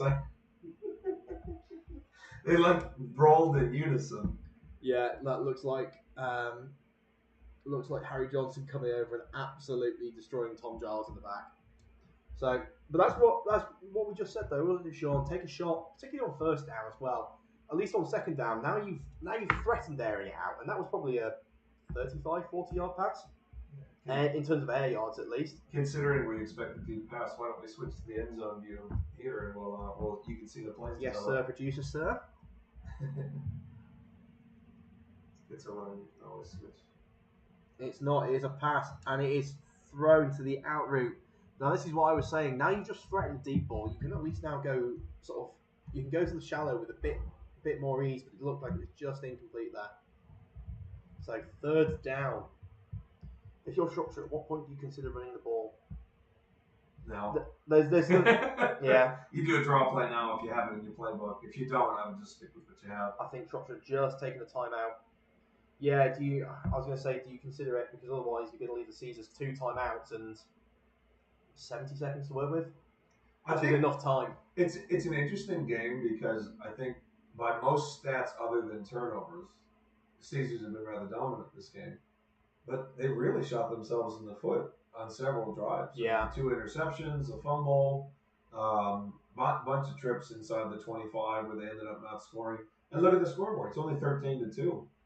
If Shropshire manages to get any points on the board here, it's a 1-score game. I'm going to say Shropshire are a really good team, 5-2 on the season. This is their final game of the season. You know, if they win here, they'll go 6-2. Technically, they can unseat the Caesars as Division 1 champions. NFC1 Midlands champions would take the Caesars to lose out, which seems relatively unlikely. But Shropshire look like they're going to finish number 2 in the standings. Wake, good pocket presence, throws it deep and not intercepted there. Who is that? Yeah, wave it off. Wave it off. Hit the seatbelt sign, yeah. Do the seatbelt sign. Is that Callum Tinson? It is. Number 27. Big fan of that. Hits you square in the numbers. And just go for the wave it off incomplete. If he had caught that, he'd still be running. Well, he fell over, so... No, that's what I'm saying. The reason he didn't catch it is because he fell. Yeah. He just stayed on his feet. Would have been a huge return. Oh, well. You know what they say? My grandmother had wheels, she'd be a bicycle. Of all the things I thought you were going to say, Gino DeCampo was not the one I thought it was going to be. Good Lord. I think we're going delirious. It's only 1:12. It's getting there. It's getting there. Let's go get a sandwich at halftime. Here's a punt. Here's a punt. It's a 2-man shield. This is going to be an illegal formation. That should be thrown as a legal formation. Oh, that's not a good punt. The punt has been absolutely skied and it's going to take a Caesars bounce. Do we have a flag down? What do you think the legal formation was? I didn't see it. They only had 6 men on the line. Okay, it was 5. It was the 5 receivers because they motioned they motioned the single gunner. Whereas unless I'm just pulling up the replay. Unless they called the slot gunner on the line, that would be quite bold. Which would be quite bold because then it'd be tackle eligible. Yeah, I mean I would say this. That was not a great punt. Not quite a Joe Theismann punt, who I think famously was a 1-yard punt. He did, yeah. But not much better. No.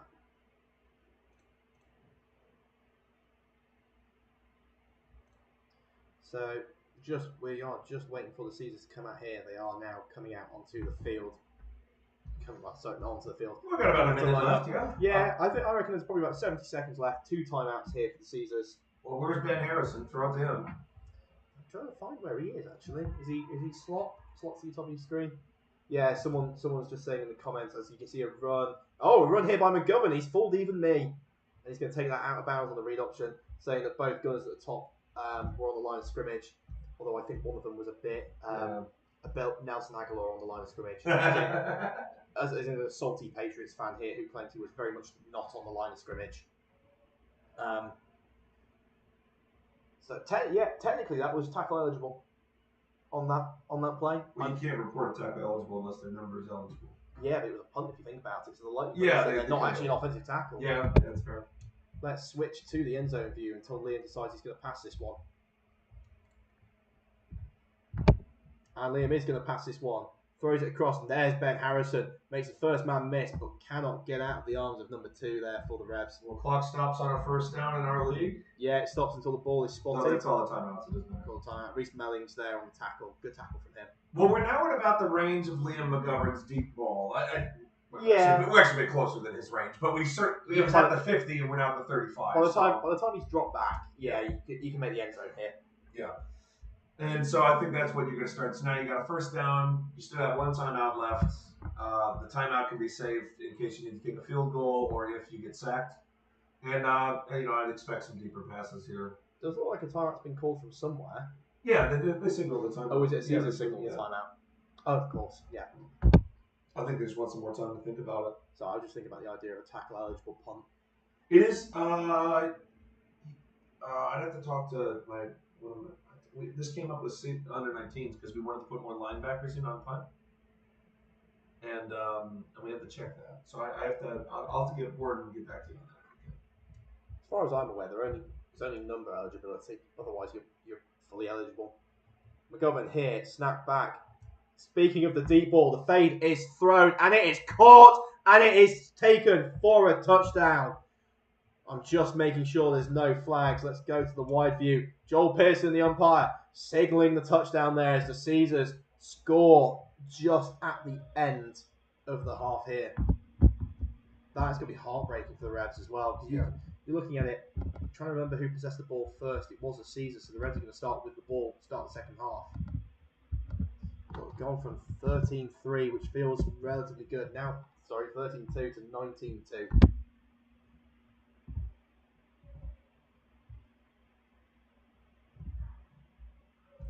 Well, that's exactly what we said. They got in the scoring position, they threw it deep, and they made a great play.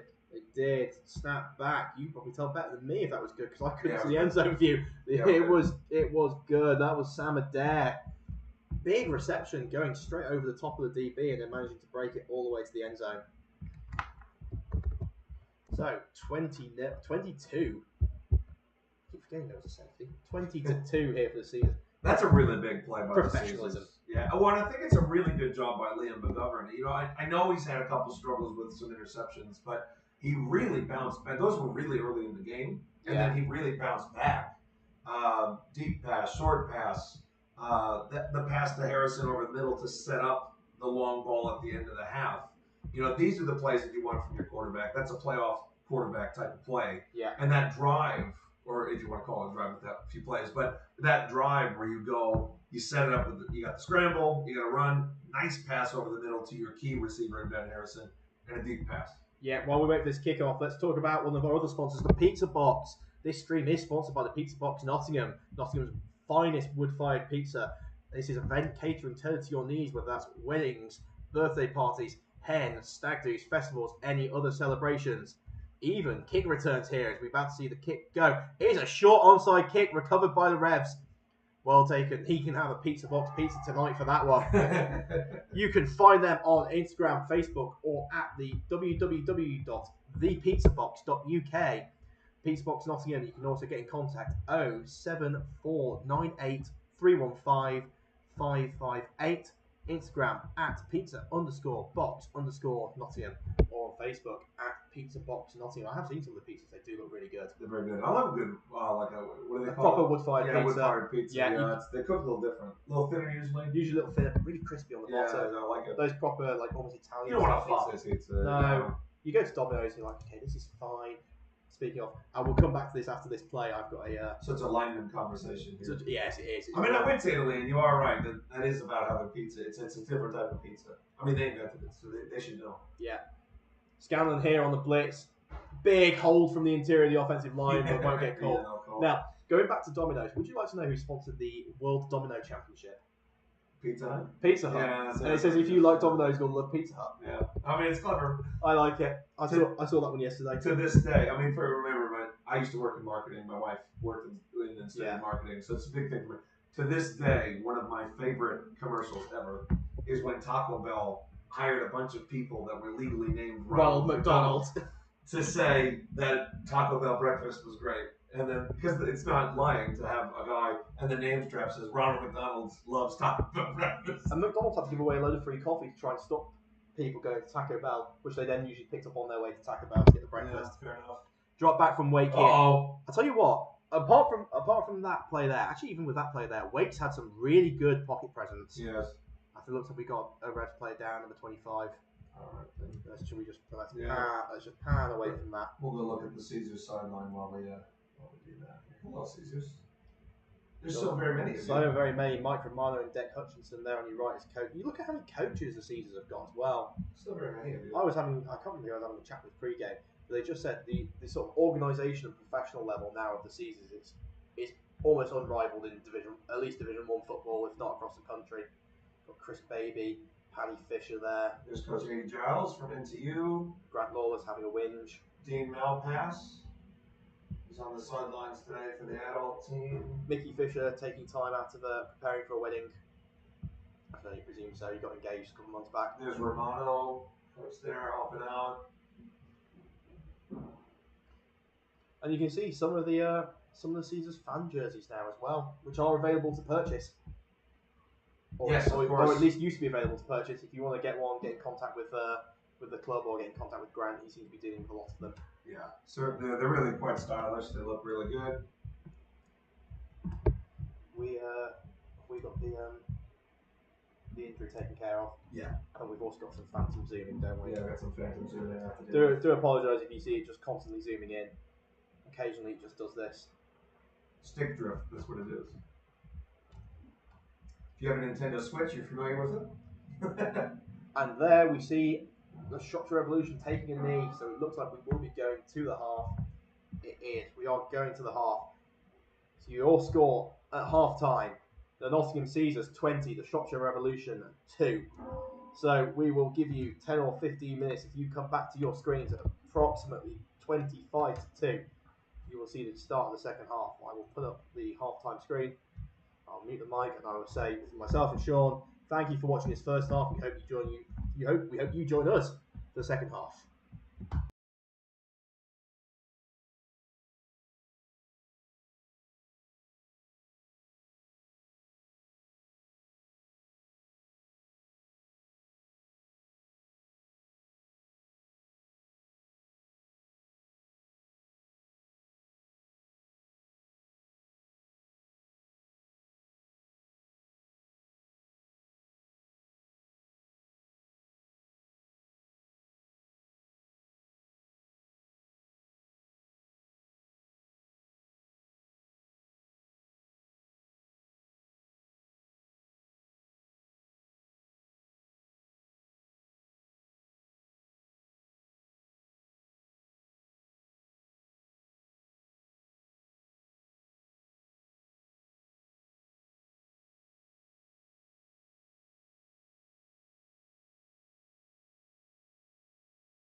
We are back here for the second half. The Caesars are going to kick the ball off, leading 20-2. The first half went like this: 2 McGovern interceptions, including on the first play from scrimmage. Then 6-0 McGovern to Fraser, 13-0 McGovern to Ben Harrison. It was a Wake interception, and then the Revolution's got a safety as we see Sam Fraser kick the ball off here.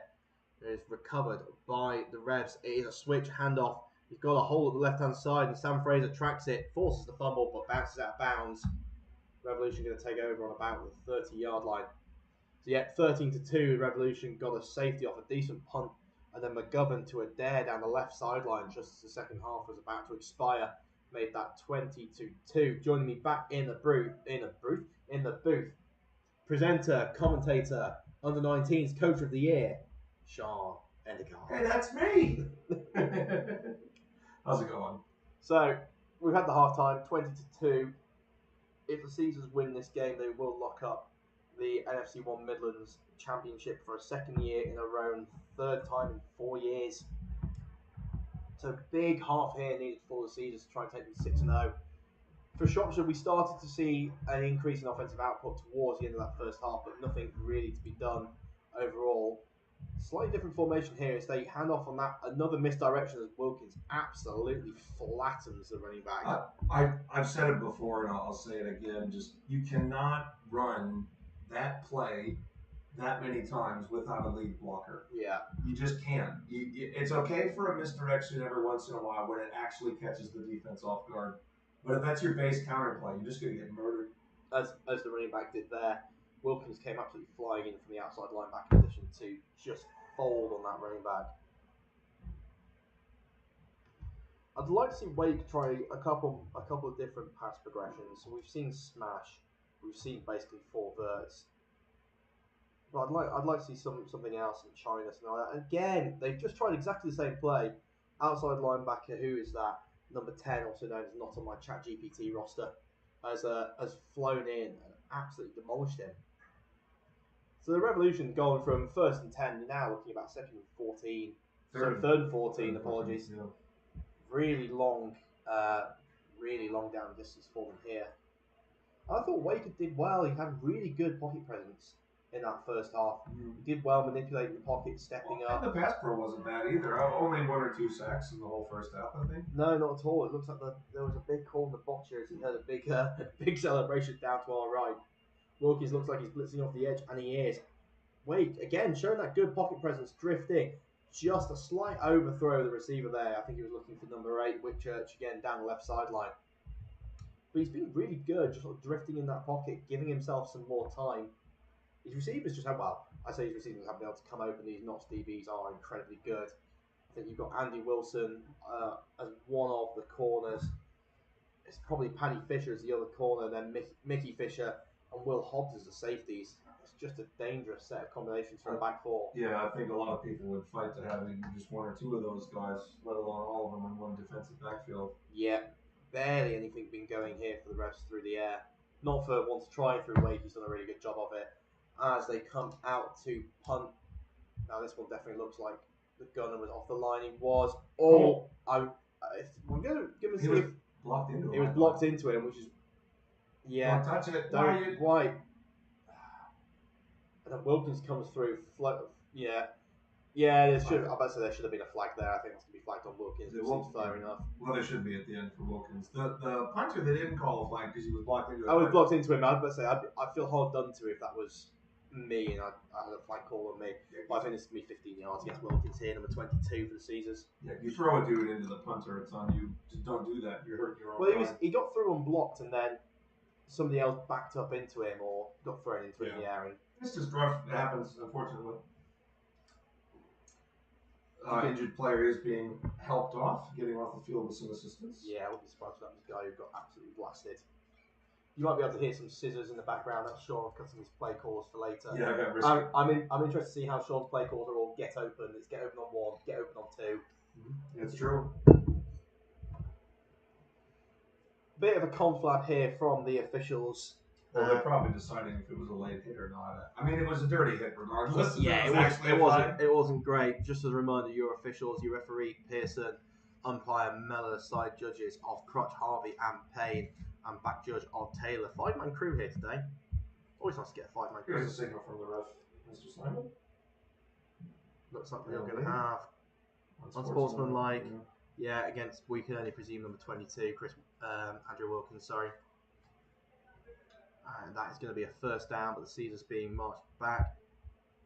While we were having a quick talk about the officials, let's just flash the QR code again. If you want to sign up for a place on the August training program, you can scan the QR code there or go to www.bafra.info.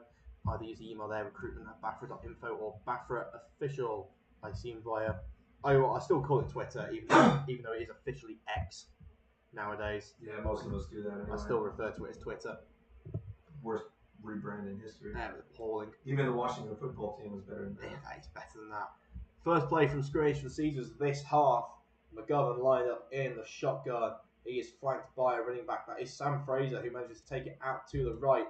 Has gained a first down on the opening play from scrimmage. See, now that's how you run with a puller. Yeah, you have the pulling left guard there, coming straight across. It's great. Couldn't quite see if it could kick out. I'd love to be able to have a replay, but I don't think the computer can quite hold up to it. No, we didn't use PC for that. The streaming software can do it. Streaming software can do it, but It's jittering.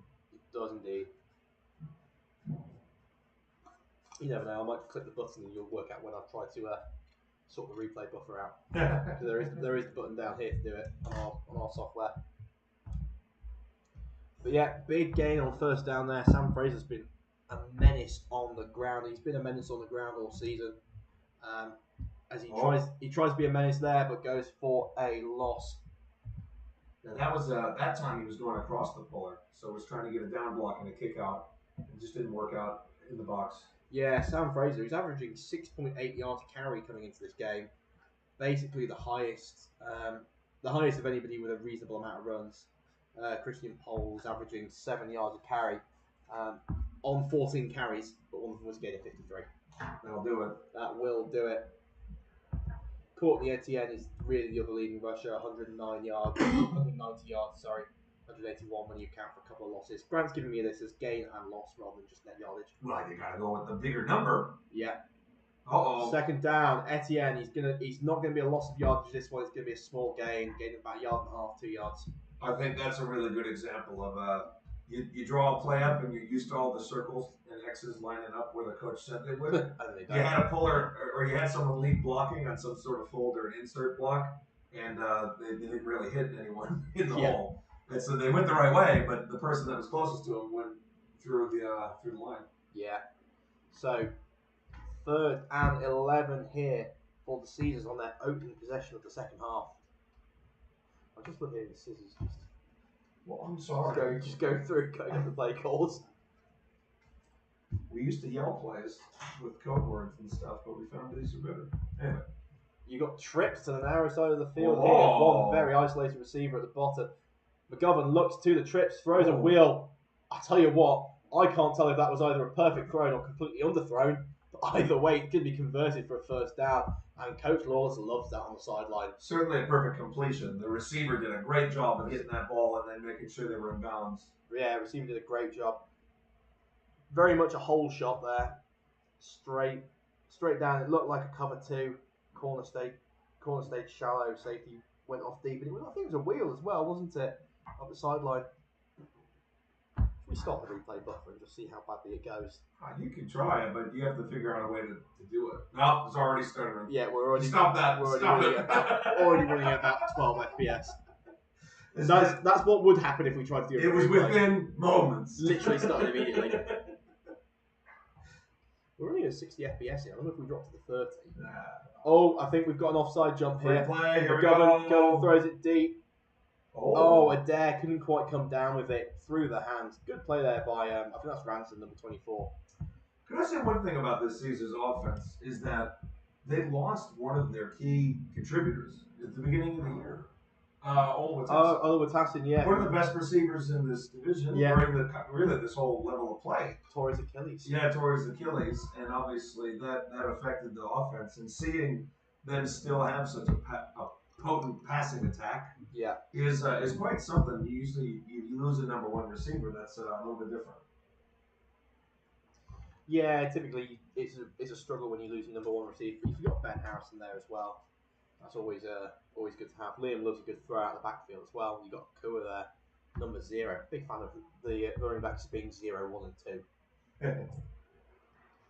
2. Tight end on the far side of the line here, and it is going to be a quick RPO out.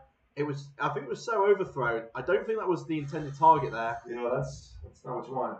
No, he's managed to come down with it. I've got 2 number 19s on my roster, and one of them's a D-line and one of them's a DB, so I'm not quite sure who that was. So, yeah, it looked like that was supposed to be an RPO bubble or just an RPO tunnel screen, and nothing quite going there. Although, a gain of about 4 yards, he's come down with it, so you can't really That's a lot. That's not what they meant, though. No, not how you drew it up.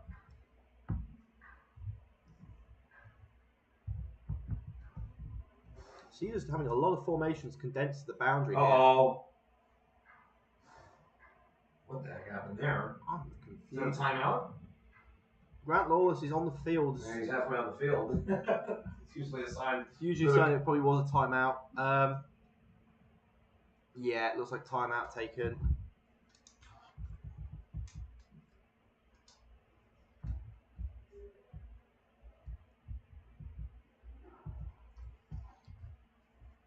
So timeout taken early here. Grant Lawless clearly saw something he didn't like on that play. Maybe they were lined up wrong, I'm not entirely sure. Probably saved it because there was a free rusher. Obviously, it's hard to judge entirely if that was just because there was a whistle blown, but it looked like there was potentially someone unblocked. It's not what you want to see.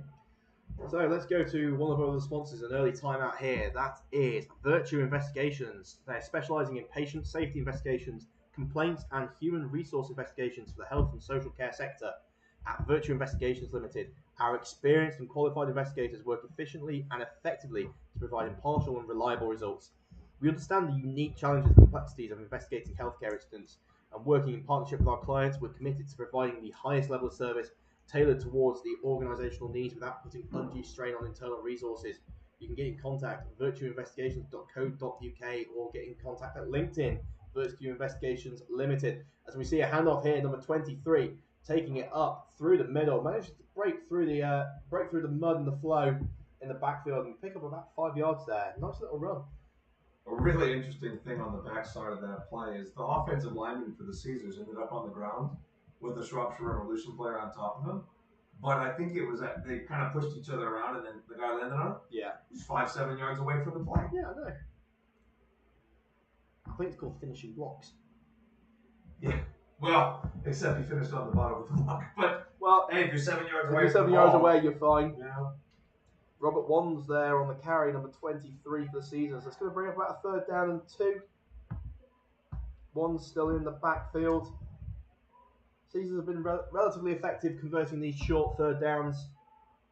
And it's going to be McGovern going to the air, throws a quick little in, and it's going to be collected. Broken. He's got a lane to the end zone, and he's going to carry it to the end zone. That's Mark Martin, the tight end, going to the end zone for the touchdown, Caesars. Well, there you go. Open field tackle is missed or broken, and Mark Martin running it up the middle of the field for a big score. So we've had 2 converted PAT. No, it must be 3 converted PAT. Well, 2 converted PATs, 1 missed PAT. Hoping for the conversion here. We'll take you to the end zone view as we wait for Sean to move the wide camera. Oh, shush. I already got your end zone camera in place. Caesar's clearly short 1 player. Yeah, gotta count them up, folks. Yeah, there we are. Wing stepping in. Snap back, hold down, kick away, and the kick is in the tennis courts. It is indeed good. Another good kick by the Caesars. Another good kick. Score of 27-2.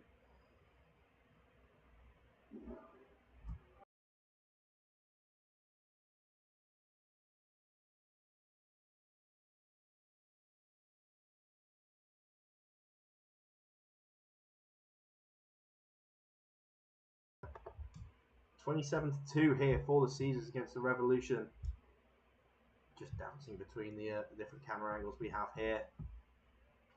Caesars going to kick off in their we'll call it unorthodox kickoff formation. I'm yet to see anybody else adopt it. Let's put it that way. I mean, it works. You basically, it makes it easier to keep contained because you have to cover less of the field. Yeah. You start right, you kick it right, you stay right. Your contained man is basically on the hashes. I mean, look at the bottom line. The last player on this line is the left. As long as you kick it straight, as long as you kick it down into the corner, you condense the formation. It's pretty clever, I think, schematically. It makes sense. Work. Yeah. We say that. Kick is away. You're seeing this from the end zone camera, and it only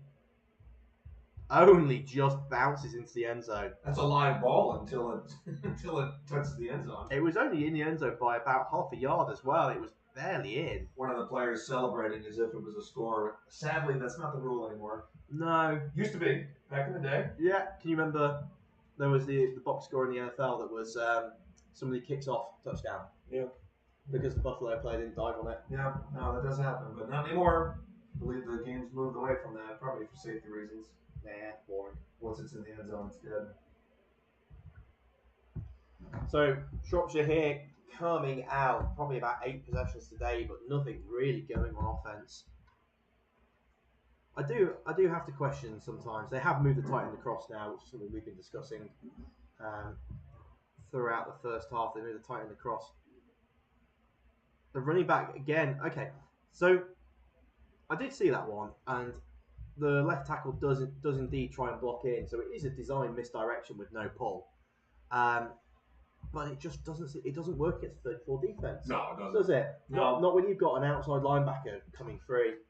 I don't know whether Shropshire needs to just sort of make adjustments here, or I think that's a scouting issue as well. You got to know on film that sometimes you drop a play, and then you say, well, but this play doesn't work against a specific front. Or if it does, you have to have a little different wrinkle. They're double teaming someone and then leaving someone unblocked, which is not what you want to see. Yeah, Caesars have moved to a 44 defense almost here. It's probably a nickel defense. That's John Winter there, shrugging off, and it looks like we got a flag in late. A Shropshire player ended up on top of a Caesar. I don't know. That's probably where the flag was, not who it's on. Yeah, I don't know whether. It looks like holding's being signalled against. Yeah, and with the turn, holding against the Revolution being signalled with the turn to Vanden Warner. I'd probably decline it. Caesar's head coach. I'd probably decline that as well.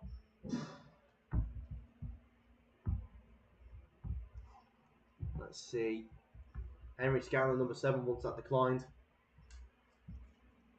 He probably wants to get home for the Euros final. Oh my goodness! With the 3:30 kickoff for the under-19s, I had so many people asking, "Oh, am I going to get home in time?" But see, the game's not going to last 4 hours. We've got holding against the Revolution.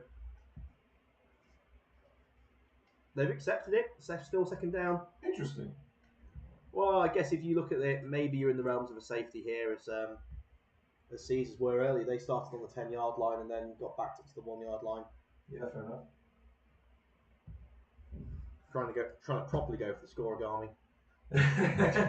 27-2. It's Wake in at quarterback. Takes a snap, throws the quick hitch. Again, Mark Phillips, number 23, the receiver here. I think he's basically caught every single Revolution pass today. Yeah, he's pretty much been the guy. He has been the guy there. Short pickup, not much going there for the Revolution. You would have thought you need to stretch the field a little more. And to be fair, when they ran those deep plays and then ran the underneath towards the end of the first half, they looked relatively good. I know they missed the pass, but the receivers were much more open than they've been at any other point during the game. So we're back again to this sort of gun minus look here. Oh, it is Wake throwing. It is a hitch to the outside. He's not even going to make the original line of scrimmage. He's going to get a gain of about 4 or 5 yards, but nothing else going there for the Revolution. The whole game in my head. So you want to start a revolution? It's been in my head. Whole game. But they haven't started yet, so I can't sing it. That's the problem. They're really struggling right now. Which is unfortunate because it's, sometimes you just don't have the horses for a specific matchup or a specific thing. And, looks like we got a red player down. It looked like cramp from the way he went down. If I flipped the end zone, because we're not on it. He seemed to be walking back and then just sort of collapsed Yeah, down. it's not Holden calling especially a hot hammy. today, but it's it's hot enough that when you're running around, you can get dehydrated. Yeah. It's always important to stay hydrated. Stay hydrated, folks. Hydrate. They say. I've heard that one before.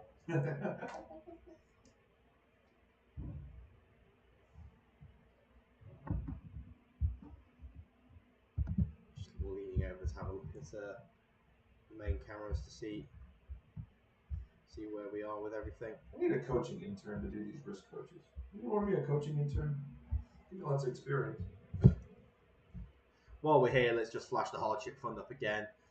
So, we had the Caesars. Before that, it was the Hoods, and they were a great part of everyone's lives. We just want to make sure everyone has access to be able to play, regardless of their social situation.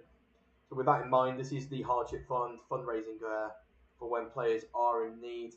And if we raise more money than that, it's great. It's a great way to give back to the club and to the community as well. And if anybody can donate, please scan the QR code on the screen there and give whatever you can to the Caesars Hardship Fund. We know it makes a great difference to players and to the community. It really does. The sport is, I would say, prohibitively expensive, unfortunately. Equipment's expensive. The club, obviously, keeping kit costs money. Some rental fees have to be in place. And it just adds up. So it's really helpful to have that player fund. It does. It looks like the Revs are coming out to punt here. Hooray. Yeah, I think the injured player. Well, it did look like just Crampy was being helped off the field. But I think he was holding a hamstring. So at least we hope it's just Crampy as a hamstring.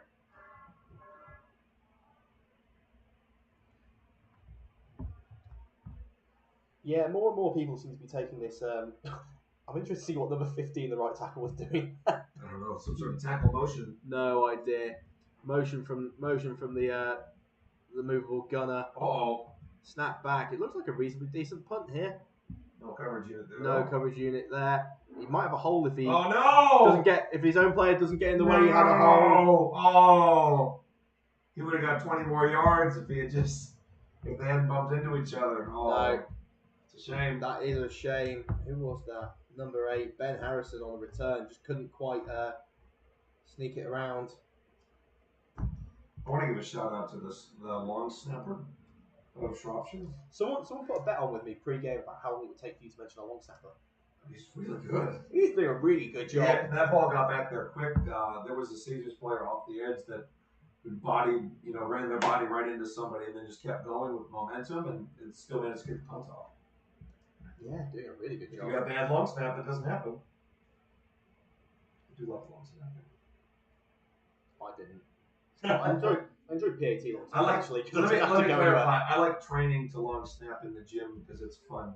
I haven't done it in a game. Caesars coming out again on offense. 27 points so far this game. Oh. And they've got him offsides again. Big cut from the running back. McGovern rolls out right, and he does get that back. We've got a fly coming back down around the offensive line of scrimmage. I think it's on the cut block that you mentioned.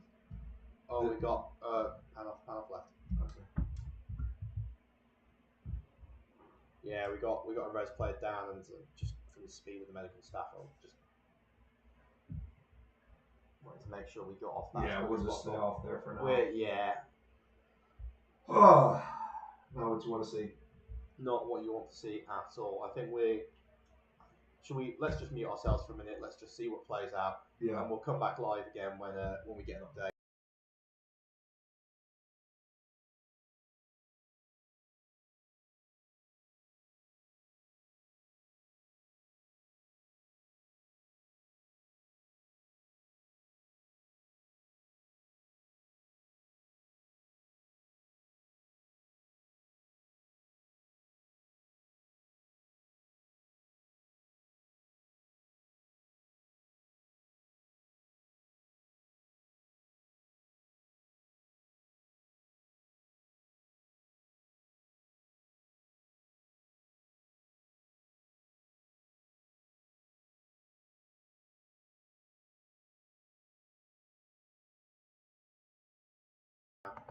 All right, just to let you know, we were just having a look at the replay, trying to see if we could figure out what happened. The player is back up now, and I think is he walking off the field? Yeah, with assistance.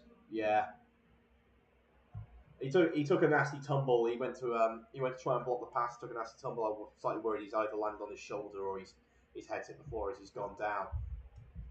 Medical staff and coaches were quick out there. Obviously, there was a possibility of a neck injury, which is why I wanted to hand off that pretty sharp. Yeah, of course. And if I could, by the way, the penalty was declined. Penalty was declined. So what I was going to say from a coaching perspective as well, our number one priority is player safety when it comes to that, and I want to highlight Grant. Grant was out there quickly. Yeah, so was Sam out there on the field. So was Sam Fraser out there quickly. Yeah, as well. And sometimes as a coach, you need to sit there and do that to make sure people know, stop playing. You know, I'm on the field now. Let's pay attention and take care of who we need to take care of. Yeah. So that was a completion down the field. I think the offside was declined. McGovern swings this out here. Quick pass into the flat. Nice spin and turn by number 13 of the Caesars. I think this fatigue is starting to set in as well. That defender was really high and overcommitted a bit. And those are both mistakes that you do a bit more when you're really tired. Yeah. I don't know how big the roster is today or if that person's had to play the whole game. They probably brought about 30. Yeah, that's an 11 man. That's pretty tough. Yeah, they haven't brought that many players. I mean, when seeing them come over, because I thought they had a bigger roster, but obviously away games are tough. Yeah, you know, particularly now we're looking towards the summer holidays. You know, people start going away, and it gets even tougher. It's not like university where everyone's kind of confined there. Yeah, exactly right. It does look like the Caesars are starting to cycle through some of their depth players as well. McGovern is still in at quarterback, but I wonder if we see a change to Baldwin at some point. Free rusher in McGovern's face, and there's nothing he can do with that going straight down. Oof, you don't like to see that. No, who's that? 15. That's a Julie there for the Revolution. He was wide open. I couldn't quite see what happened. I just suddenly saw him being completely free. Right guard needed to step across. Yeah, we just a miscommunication on the offensive line from what I can tell. Yeah, right guard stepped across a double team on the nose and just needed to come back. With the way he's lined up, actually, with how he probably stunted in, I can see how it happened. We're looking at a very, very long way to go here. A lot of pressure in the box. Flag in the defensive backfield. Is that going to be a delay of game? I think it's delay of game. I presume that's the guy who holds the play clock, I think. That's the signal. Delay game. Delay of game. Yeah. Well, 5 yards further now. Yeah, sometimes after a big sack, it kind of takes a few minutes or a few seconds to walk around and kind of get back to the huddle and stuff, and that could be enough to cause a delay. You got to have a little more impetus, anxiousness, I would say. Yeah. Are we second or third down? I couldn't remember. Second down. Assuming that yard marker's right. Assuming it's right. So second down here, McGovern will probably need to air this out to make it a bit better. There is definitely a hole there if the linebackers don't drop out. If he's got someone coming over the middle, he's got a lot of pressure being shown. The hole is there. He wanted the slant to the bottom of the screen, couldn't quite take it. That's a good catch by the receiver. You're only going to gain about 4 or 5 yards. Good all round, sort of good play from both sides. Good pressure from the Revolution there. McGovern wanted a slant down from the bottom of the screen, which had a wide open hole to throw it into, but the pressure came very quickly. I say one of the things that's really fun is you can see that the O-line and D-line of these teams have been going at each other for a couple hours now. So they're starting to joke. Yeah. You know, they're playfully pushing each other after the play, but obviously not fighting. They're adjusting each other's pads if their jerseys messed up. It's good little camaraderie. Yeah, it is. See that happening. Particularly in the trenches where it's always a slog. You end up facing the same people so often, so physically. Yeah. Got motion across from the running back. Uh-oh. Running back is fortunately not going to get put in hospital, but it was a hospital ball there. Yeah. I think it's going to be a loss of about a yard. Yeah, thrown too high and not with the read of the linebacker in mind. If that linebacker makes that read and is attacking the run, you can't throw that. That's not what you want to do. 4th down and 18. 4th down 18. 4th down and 20 here. You think they'll go for it or am I kicking? They might kick They it. got a good field goal kicker. Why not? They got a good kicker. You want to know if you can kick a 30-yard field goal in the playoffs? Yeah, I was about to say I can see Hobbs walking out. Should we? Yeah, sure. Let's go to the end zone for this one. It's the only way to see it all. Yeah, I was about to say. They're too far away. I can't get the whole thing on the. On the right hash, kick down. Oh, blocked. Oh, there you go. Something happened. The Shropshire landed on the ball, but it doesn't matter because it's flipped down. It was probably a bit out of camera shot on both cameras. Oh, I can see it. You get a slightly wider camera feed. Oh, sorry about that. Oh, yeah. Very slightly wider. The block kick. Yeah. Sorry about that. You can see the block. You can see the block kick. You couldn't quite see. Oh yeah. No, I got just landed on the pile of one of the D-line. I'm not quite sure what we're having a chat about here. Well, I think the debate's probably which yard line to put it on. If it's a missed kick, it would have gone from where he kicked it from. But because the Shropshire player actually grabbed. Oh no! Look at this. Penalty's been given. Penalty. Forget everything I've said. I think they threw roughing the kicker. All right. Or running into the kicker, whichever one's the 5 yard, not the 15. All right. Well, let's do it. Let's go back to. Can you see it now? Go back to the end zone shot. Snap down, hold away. Oh. Kick is up. And? I think that's going to be good, you know. Hey-o. It is indeed good. Look at that. What a kick. And it didn't go in the tennis court. Wow, from that far back, it went in the tennis court. Unless you're Dan Lowe. I'm about to say, your last name is going to be Schlehetko Blackman. Yeah, exactly right. I think I gave, when they did the, for anyone who watched the UN versus Leeds Beckett game, when that was streamed as part of the books one, I think I gave the production guys absolute kittens when they asked for the man of the match, and I said Schlehetko Blackburn, because it just came up as Danlo SB. Yeah, it's quite the name. Quite the player. I think I just got a thing in the ear that just says really. You know what's fun about being around the game long enough is you see these players go from like under 19s and then their entire university career, and then you see them, you know, either go into that old game or they get involved in other ways or GB, and it's you know, you stick around long enough, you get to know these players pretty well. Yeah, it's really great, and the Caesars have a lot of those guys that have come up through the game. You know, youth programs, starting at uni, and then a good mix of players that started as adults. Yeah, very much so. So we've both been around this game too long now, haven't we? Big kickoff. Ball going right to left on your screen. It is going to be picked up by the Revolution guy. He's done a good job of that. I mean, again, I think we both disagree on the waiting for blocks to be set up, and we're more of the go. Just go. Just go. Get going. I'll tell you what popped up on Facebook for me the other day. What's that? Either yesterday or the day before was the team photo from my first ever junior game. Oh, there you go. Back playing for the now defunct Doncaster Mustangs youth team. Back when we used to play in purple and black. Purple and black. Purple and black. It was not a good kit. Although the alternate kit was lime green and black, which was even worse. I think I played against the Doncaster adults when they were in green. Yeah, but they play in like it was like a forest green. Like a forest green. Yeah, this was like a lime green. It was not a good colour. Kind of like the Gateshead green? Gateshead's green and orange? Yeah, no, worse than that. Oh. There we are, hand off. That sort of misdirection play is just not going anywhere. It's probably averaging negative yards. One of the weird things about sticking around the game, if you're around it 5 to 10 years, half the clubs that you know aren't even there anymore. Yeah, clubs are all different names. Under 19, we probably had 10 clubs leave in the last 5 years, and then some new ones form and come up. Yeah. It's kind of weird. I remember the best under 16 team used to be a school. Yeah. Because it was just a school that just randomly played under 16 contact, and that's all they did. I mean, to be fair, if you played 4 or 5 days a week in school, you're probably pretty good at it. Yeah. If you couldn't do anything more. I think Shropshire coming out in this double stack. I'm expecting to see a smash out. Well, it won't quite be smash, but it'll be a version of smash out of this. Heavy blitz up the middle, Wake under pressure. It was a smash concept. Oh. I mean, definitely hit him. I can see why they'd be calling for pass interference there.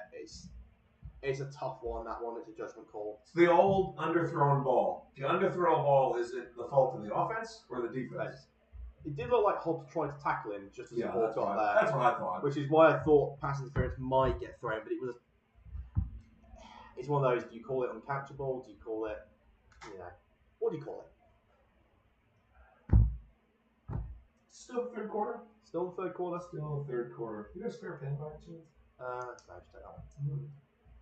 I'm at the point where I can remember what's going to happen in the game. It's 32. I've just been writing down the scoring plays. Oh, we're about to play a good turn.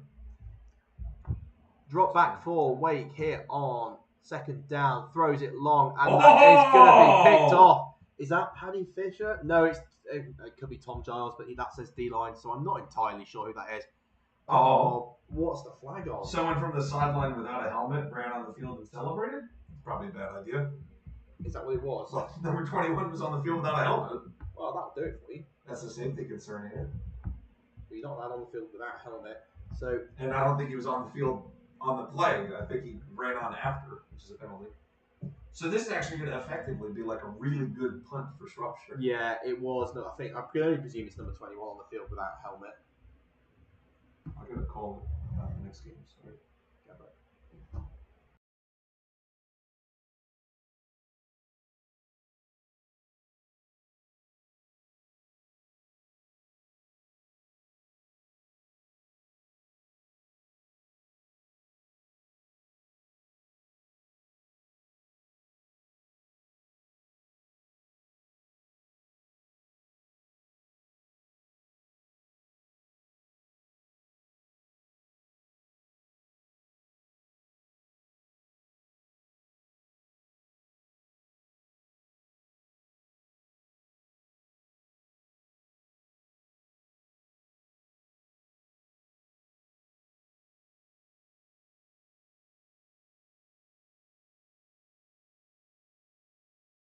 We're just on mute while Sean deals with a phone call for his game later on. I'm currently running the cameras, so I'm doing the camera with my left hand just until Sean gets back. I'm back, sorry. You're on record, so you get to. Okay. So it was a penalty against the Caesars. I can only presume it was against the bench just because we don't have an official microphone. McGovern hands off. Ball is on the floor, and Shropshire recover.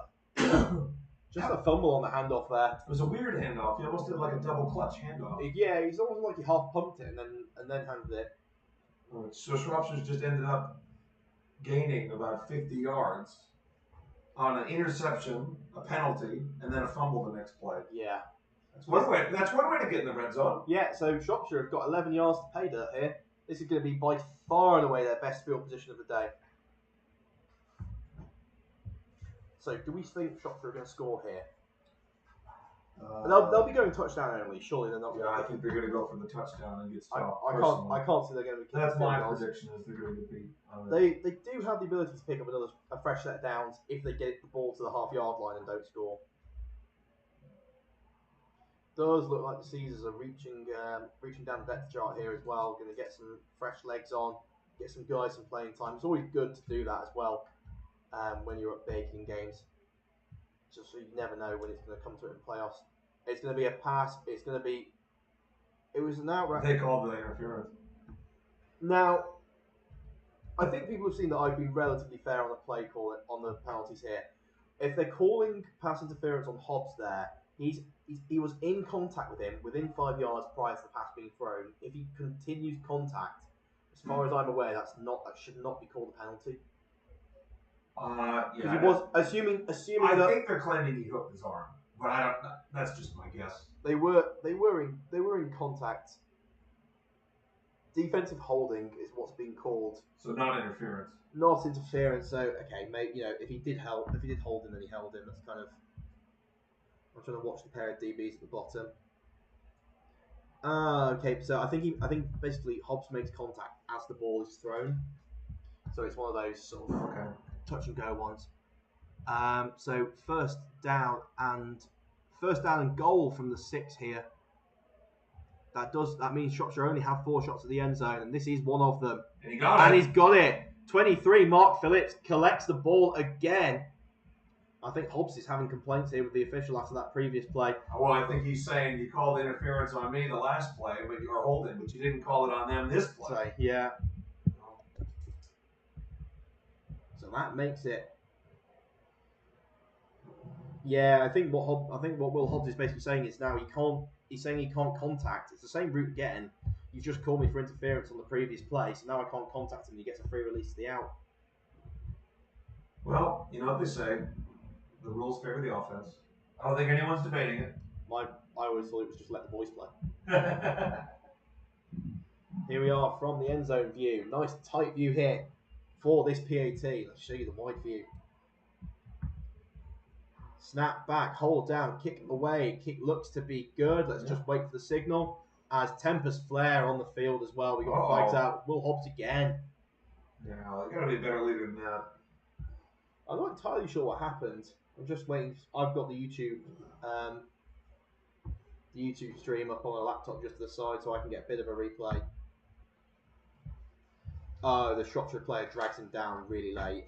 Okay. Fully bodies into the floor. Well, then I don't blame Will, and I'm sorry. It has no reflection of your leadership. I thought he got another flag. If anything, most of this will be offsetting penalties. If not, this should. I think if it's just on Shropshire, it should just be a 15-yarder. But 2 flags were thrown. It's whether Hobbs came up and had some afters. There was a little bit of afters, but if you've just been chucked to the floor, I think it's kind of understandable. Joel Pearson, the umpire, has gone across to the Shropshire bench, so let's wait and see what we get here. Just trying to see what's going on here. He's come across to the Shropshire bench. It's difficult to tell if it's an explanation or if it's discussing of penalties.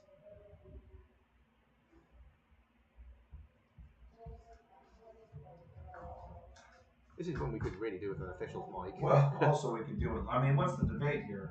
What happened on the field either happened or it didn't. I mean, I'm not sure. I mean, they definitely threw the flag. Someone's picked up one flag. Whether that's because they've both thrown the same thing. Joel's sort of signalled as if it's going to be against Shropshire. Still waiting. A lot of conflab here. Oh, are we going to get a personal foul against Nottingham? But they declined it and took the points. So find it until the point. Personal foul against Nottingham. So there's 2 personal fouls. But if they're both against Hobbs, I'm slightly concerned he could get ejected, but he's not signalled it. Now, I'm not sure about that one. If 78's not been penalised for throwing to the ground, I'm really unsure as to how there's 2 person. Like, I could maybe see 1 personal foul for Hobbs getting up and getting his face a little bit. Like, if you want to call it, you can call it. I think it's not how I would call it. I'd let people play more than that.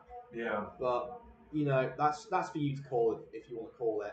I'm not sure how you call 2 of them. They forgot their flag on the ground.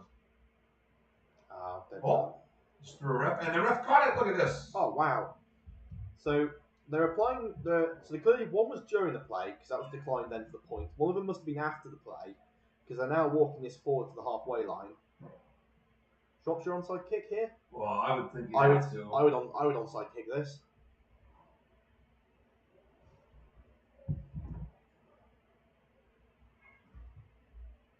I would onside kick. What do you have to lose? Right, exactly.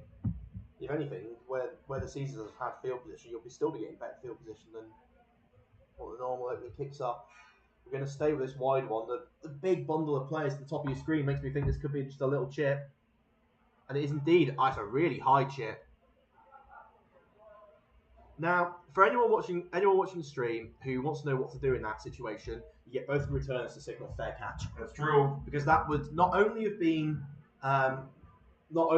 caught, it would have been a 15-yard penalty for catch interference. It's true, yeah. Once you signal a fair catch, you have to have the right to catch it. If you bobble it, then they're allowed to hit But you. also, any player on the team can signal for a fair catch. Yeah.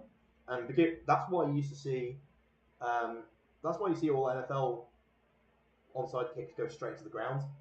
Because as soon as it hits the ground, you can't signal for a fair catch. Yeah. So that's the whole point, is why they get drilled into the ground first, so you can't just signal the fair catch. This is when I need that meme that just says the more you know. A little rainbow. Here First we go. down here, it looks like a change of quarterback. Alex Baldwin out. Oh no! Oh no! That's the worst way to get the interception. But it's through the hands of Chris Baby, and it looks like no! Can we pan off 7? Yeah. I'll go to the tight camera. No, we're good. It looks like it's through the hands of Chris Baby. Oh no! And it's been picked off by number 7, who then goes down hurt. Poor Alex. That's Lewis Mellings there. Yeah, Alex Baldwin, his first pass, unfortunately, goes for... Hit him in his hands like twice. It did, bobbled it a lot.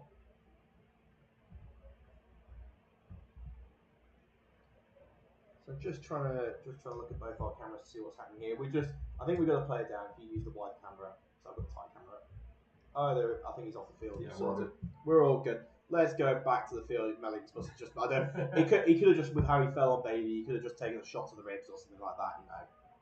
Quick winding, nothing major. So Wake back out. I mean, Shropshire. Ooh, wow, voice break. Shropshire have the ability to pull in to make this a 2-score game here. Obviously, 3-score game at the moment, 21 points. Oh, You're not getting a lot of scores doing that. I just don't understand the insistence to keep coming back to this run that's very clearly not working. This is when we've now gone from the professional commentary to the slightly more I'm confused by what you're doing commentary.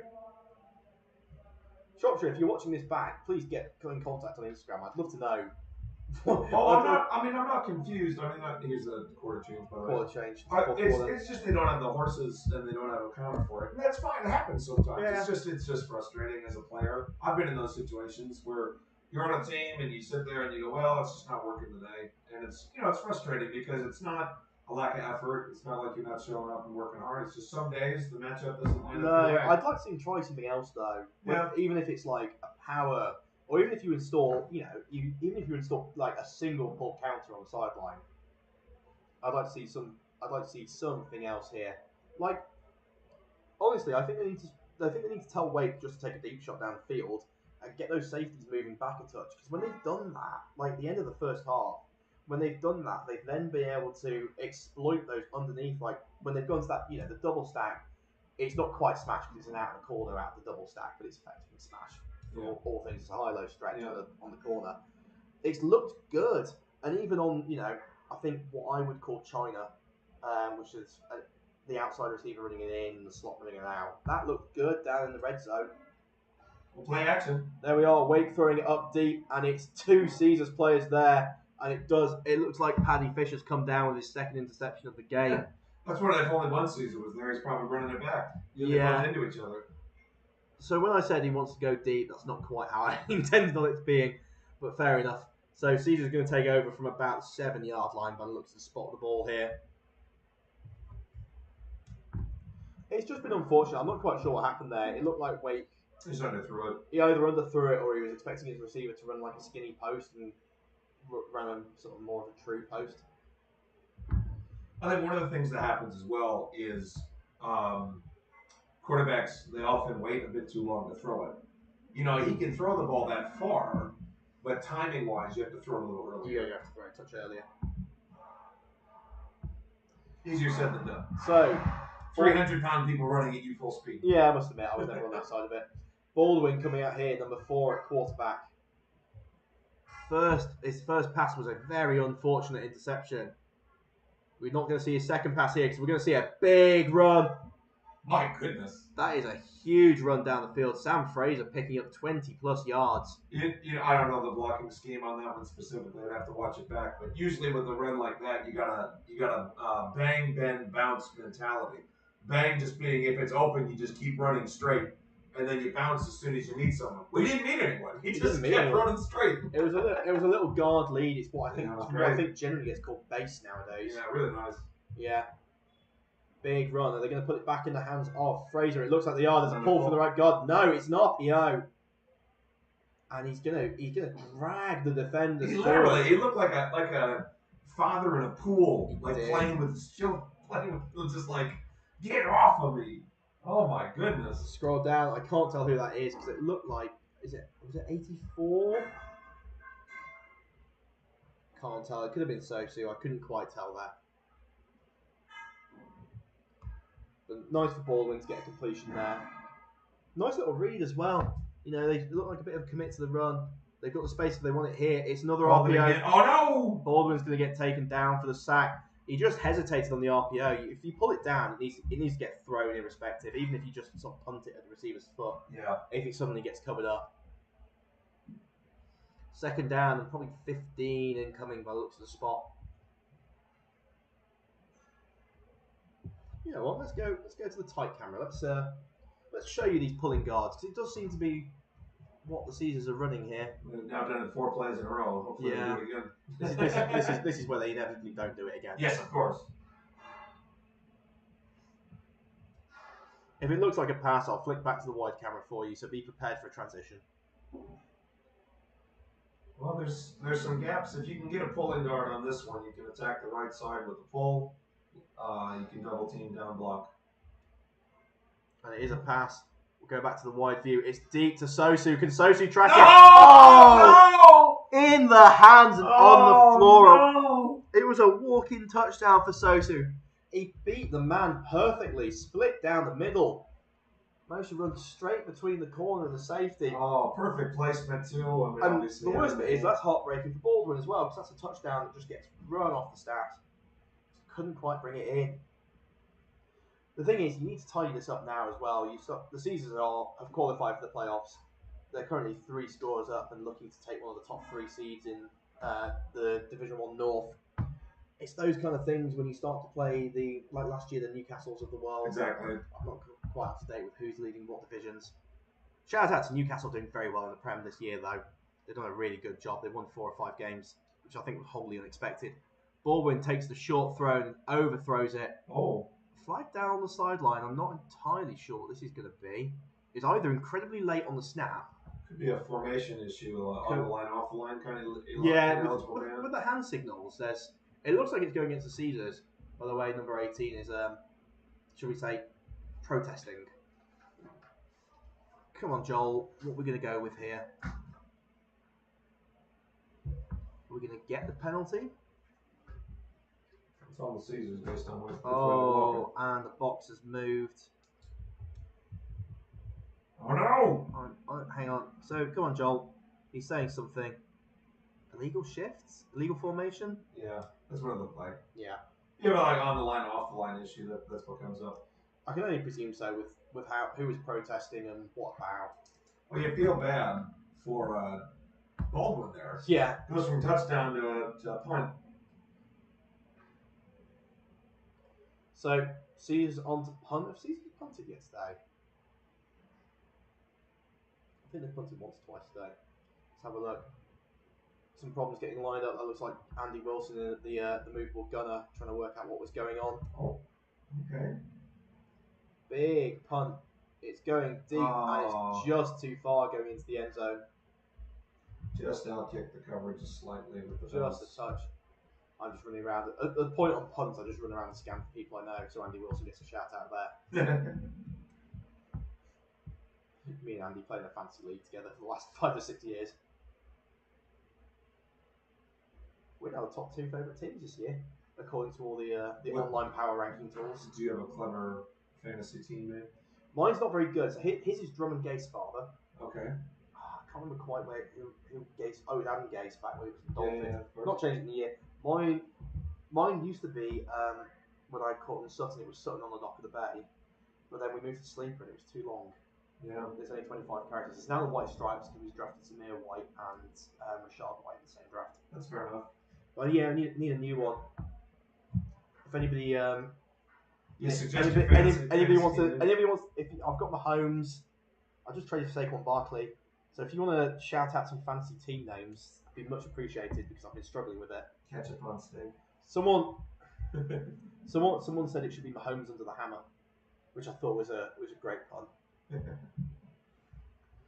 Here we are. I think a bit of a friendly chat here between linemen. Come on, guys, there's a game after you.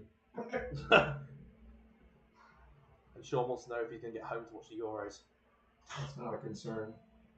For me, I mean, our games, even if it was delayed and still have time. Trust me, my players wouldn't have it any other way. It's competing with the Euros. We actually moved practice this week just so we could have training. Because it was 8 to 10 on Wednesday. Oh, yeah. It was the kickoff. That's usually our practice Wednesday at 10.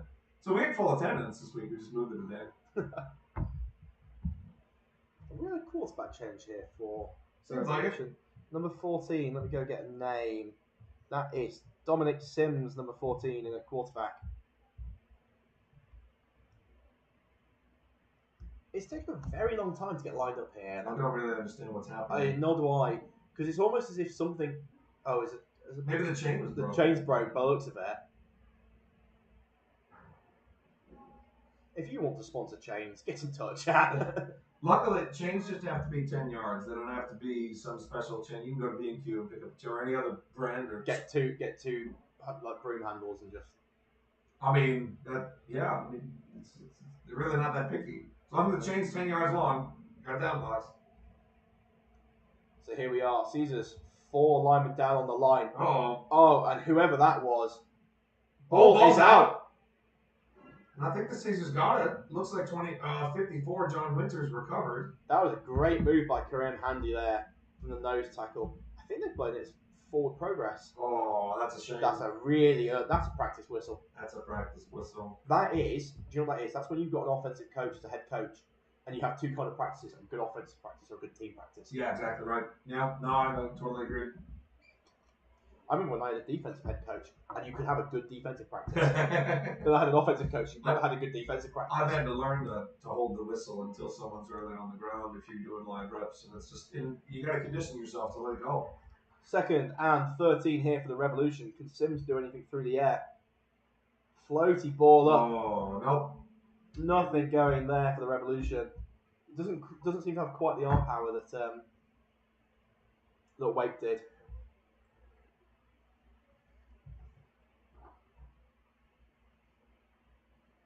Can't tell if this is just Shropshire saying, okay, we'll rotate our depth guys in now. We're in the 4th quarter. Yeah, it seems to make sense. Or whether something happened to Wake. I didn't see it. I didn't see anything happen to him. If it did, we hope you're all right. Yeah, of course. John Winter there trying to hype up the crowd. Caesars have 2 down. I'm very confused here. They look like they're in a 4-2-5, but with 2 outside linebackers, although Henry Scallon has played defensive end for a long time. And it shows my goodness. Henry Scallon and John Winter combining for a loss of yardage there. That looks like a 2-man rabbit drill. Just two tacklers, 1 ball carrier, meet shoulder to shoulder. Nice form tackle. 4th and 15 incoming for the Revolution. You can only presume this is going to be a punt again. Yeah. Shall we go for the end zone camera? Sure. Why not?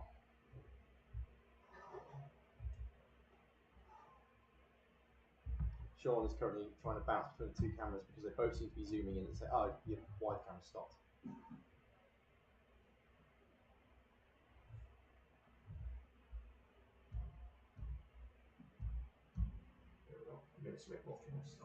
There we go. Revolution taking a long time. You want to start a revolution? Who's that Formula One driver who sings? And then they told him he can't sing while he drives? Lando Norris. Is he the one that sings Smooth Operator? I think Karl signs the Smooth Operator as well. And then they told him that the crew was like, you can't say that anymore. You can't sing because of copyright. And then he kept singing, and they gave him a penalty, like a time penalty. Oh really? Yeah. That's poor. Then again, the FIA are dreadful with penalties. So here we are. We are in the tight view for this Shropshire punt. Move across. I mean, I wouldn't call that tackle on the line either, but I've not seen a flag go. Apologies if you're. Oh, he caught the ball in the air. That is impressive. I'm not sure you. Sorry, I thought we supposed to see that. No, sorry, I didn't switch it. Oh, I thought we switched after the kick. No, I was trying to deal because it looks like the stream is just dropping out on FPS. Sam Fraser managed to hop up into the air, catch the ball mid-air, and then managed to gain five or so yards on it. It looks as if we've got a penalty incoming from the way Pearson's shaping up to the sideline. False start on the offense. I presume it's going to get declined. Yeah, it's been declined. First down, Caesars with 28 yards to go to pay dirt. Well, let's see. Baldwin had an interception on his first drive. Drop touchdown. He's working his way towards a touchdown at least. Yeah, he's progressively getting there. Who's 84 at the bottom of the screen? That'll be Sosu. Motion down. Sweep. Touch pass on the jet sweep. I mean, if he breaks this, Baldwin has a passing touchdown. He does indeed. Yeah, pad those stats. The old Tavon Ossing passing touchdown. Yeah, buddy, that's a good run, and that's the man who dropped the touchdown. It is right. So he's redeeming himself. He's redeeming himself, though. I'm not sure Baldwin. I wonder what the quarterbacks think. Was it really a passing touchdown? It's still a passing touchdown. It is still a passing touchdown. That makes the score 36-9. Possibility here going 37-9. That could definitely be a score origami. 37-9. Yeah, that's an odd score. That's a really odd score. Can you imagine Britball score origami? Yeah, no. That would be fun, I must admit, just filling that one in. BAFA, if you're listening. Yeah, put that on the Instagram. Put that on the Instagram. Yeah. Caesar's sort of player, jogging one in. Yeah, looks like the right guard just jogging in. Snap down, hold, kick away, and the kick looks to be good. The kick is indeed good. So take that score. Caesars now lead 37-9. I'm just checking. We had a rushing touchdown today.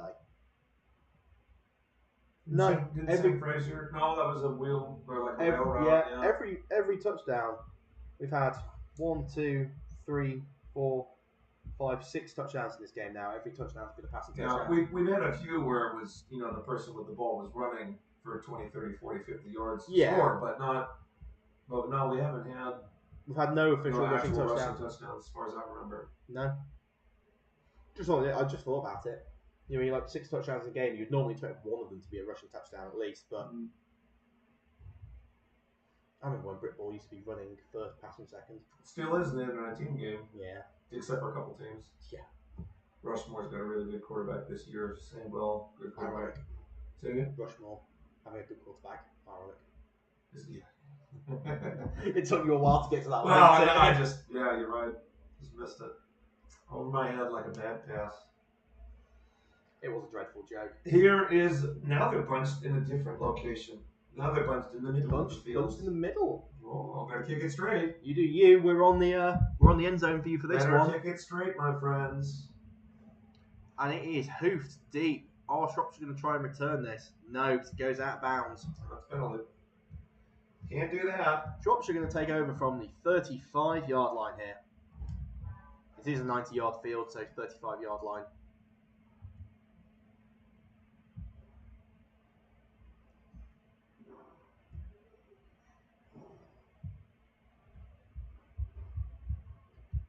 Must be getting relatively deep in the fourth quarter. Everybody's thinking about what they're going to be doing tonight. Why don't you go to Bierkeller and Shooters Bar? That is in Nottingham. It offers a unique blend of Bavarian hospitality and sports entertainment. Located in the heart of the city centre, these joint venues provide authentic German beer, unmissable live sporting action, shown on the biggest non-cinematic LED screens in Nottingham. And trust me, I used to watch Red Zone on them. They are big. Great place to go and watch sport. Whether you're a fan of traditional beer halls or live sports, Bierkeller and Shooters promise an unforgettable experience. That is, for lack of a better term, just down from the Cat Cafe in town. I have no idea. I have no idea what the road's called in town. I just know them by what's on them. That's a bit near Friar Lane. Yeah, down there. It's down by the Starbucks. Not far from Market Square. It's just off Old Market Square. Yeah. 3 down linemen, but the Caesars send the house. The ball is on the floor. Is that picked up? It is indeed picked up. Number 92 is going to take that back. And I think the Caesars are going to be having a touchdown here. We're just checking for no flags on the field. But it looks like Gus Opong taking that aim for the touchdown. It fell right into his hands. Way to go, Gus. I think Shropshire put in an offensive lineman at running back. Maybe they give him a nice change of pace or something. I really maybe reward him, or so it was like number 52, I think. Let's have a look. I can't imagine that was the normal running back. It does look like a big boy at running back number 52. And that person's probably not used to holding on the ball when someone hits him. Yeah. We'll not shout out that was Alex Park there at running back. Gus has always had a knack for making plays, where loose balls are. Last year for the under-19 team, he had a play where he just, I think they had like a hitch route and they caught it, and he just ran up, took the ball out of the guy's hands and just started running. I will say, if the Caesars convert this, snap down, kick is good. They do convert it. We are now running clock. Running clock, there you go. I was just doing maths in my head. I don't like doing maths in my head. I usually get my computer to do it for me. So, 44-9, running clock is activated for anyone who doesn't really watch much American football. When a team is up by 35 points or more, as it looks like there was a penalty that's being declined. A team up by 35 points or more, as the Caesars are now. The clock does not stop on incomplete passes. It does not stop when you go out of bounds. It will only stop on timeouts and the 2-minute warning.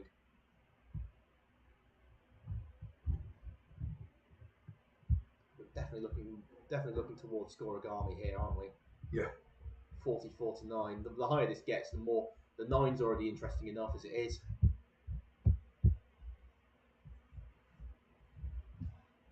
Well, as you said earlier in the broadcast, Simon, this is the last This is the last home regular season game for the season, right? It is indeed. So obviously for the regular season games, so they've still got. This will take them to. I'm going to say this will take them to 6-0. We are presuming. We're still waiting on the outcome of what's going to happen with that Leicester game. Whether that's going to get voided or get replayed from the point at which the game got stopped. As we see kickoff, Sam Fraser hoofing it deep and out of bounds again. I see what they're trying to do and sort of pin it in the corner, but well, maybe they're working on new things. They did a bunch of those straight kickoffs earlier, so maybe they're trying to do something different. Yeah. I'm just trying to see if I can grab dates to the playoffs. Will the BAFA website give me it?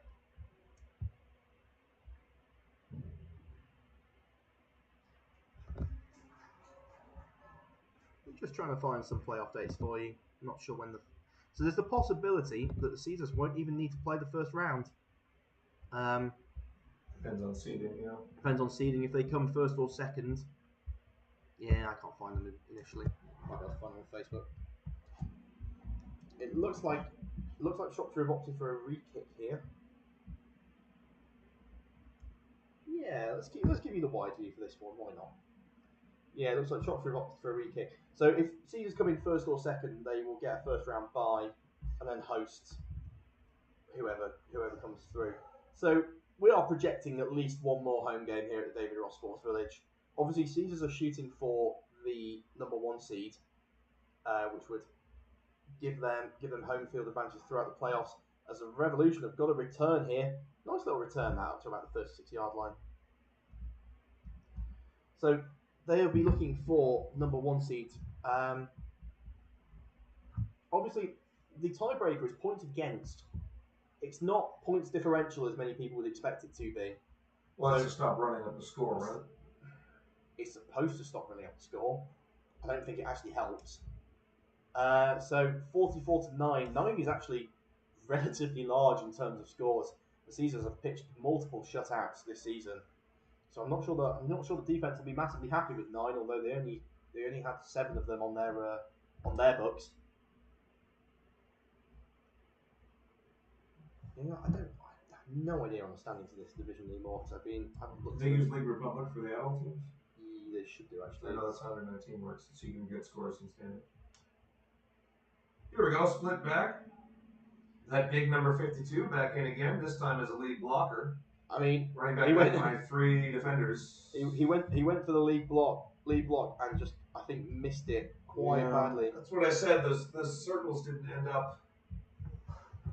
The circles didn't end up where they were on the piece of paper in the classroom. No. Let's have a look. NFC1 Midlands. Caesars have conceded 11 points all season up till today. So this pushes it to 20. This will push it to 20. Scores. Let's have a look at other teams around. The NFC1 North, the lowest conceded is 99. NFC1 Scottish, lowest conceded is 92. So it does look like the Caesars are in prime position for that number 1 seed, assuming they keep low concession victories going. Please hand it off to 52. 52 trying to get us the lead block. I mean, he did block it. I like it as well. This is what I asked to see earlier. Try something else. So they haven't done any split back up until this point, and we kept saying they need a lead blocker. They put a lead blocker in. So it's good. It's good to see Shropshire going. I keep looking at this thing, and I played Hertfordshire many years ago because this is also the Hertfordshire Hurricane symbol. Oh yeah. So I keep looking at I keep having to go. It's not Hertfordshire. It's Shropshire. Yeah, fair enough. So yeah, it's nice to see Shropshire trying something else out here. They're going to be third down about 14. We're still in with Sims at quarterback. We are. Big fan of the 1 sleeve for a quarterback as well. Gotta love it. On the non-throwing arm, of course. Non-throwing arm. Sims dropping back, looking well caught, and is he gonna pick up a first down? He's gonna be very tight to the line. Short, I think. He's gonna be short. Go for it. That was Lewis Whitchurch there. Just waiting to see the spot. I think the spot is going to be a yard short. I'd love to see them go for it. Whitchurch is still there. Sims is there talking to the offense. They are indeed going to go for this.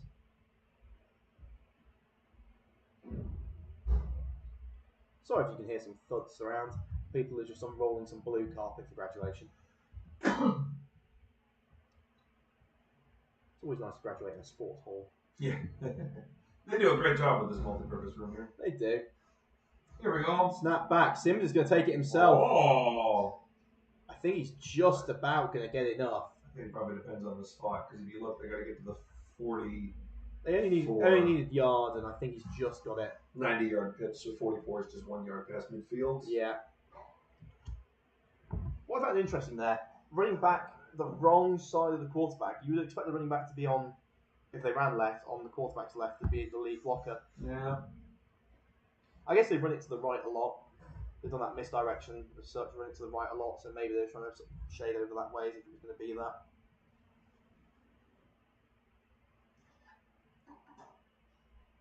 So Sims coming back out. Running back now goes to the opposite side of the tight end.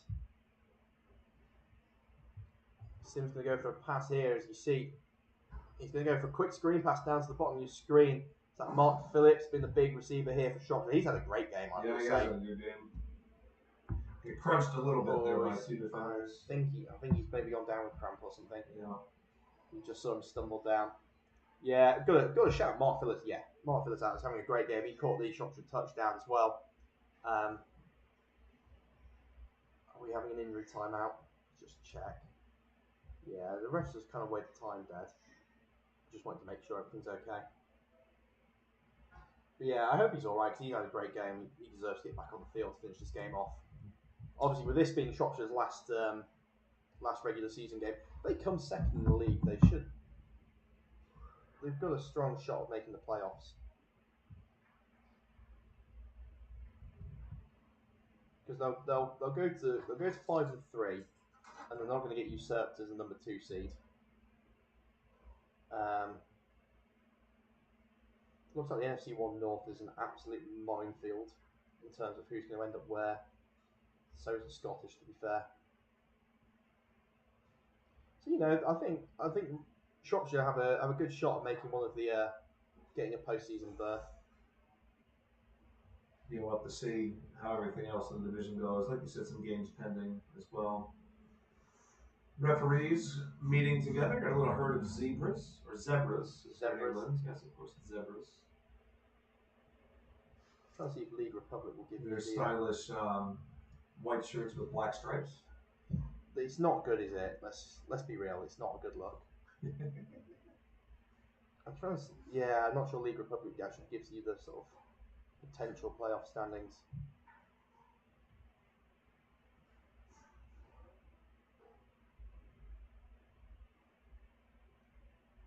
Oh well, it was worth a shot, wasn't it? There seemed to be some sort of discussion on the sideline, coaches and refs. Stay on the sideline camera. Just see if we can figure out what's going on. The injured player is on the sideline, but he's not far enough from the sideline to be safe. Oh, is that so? Yeah, you can't continue playing while he's there. But obviously, while a player is injured, you don't want to move him. Yeah. So he's. Remember, you should never drag players on the field.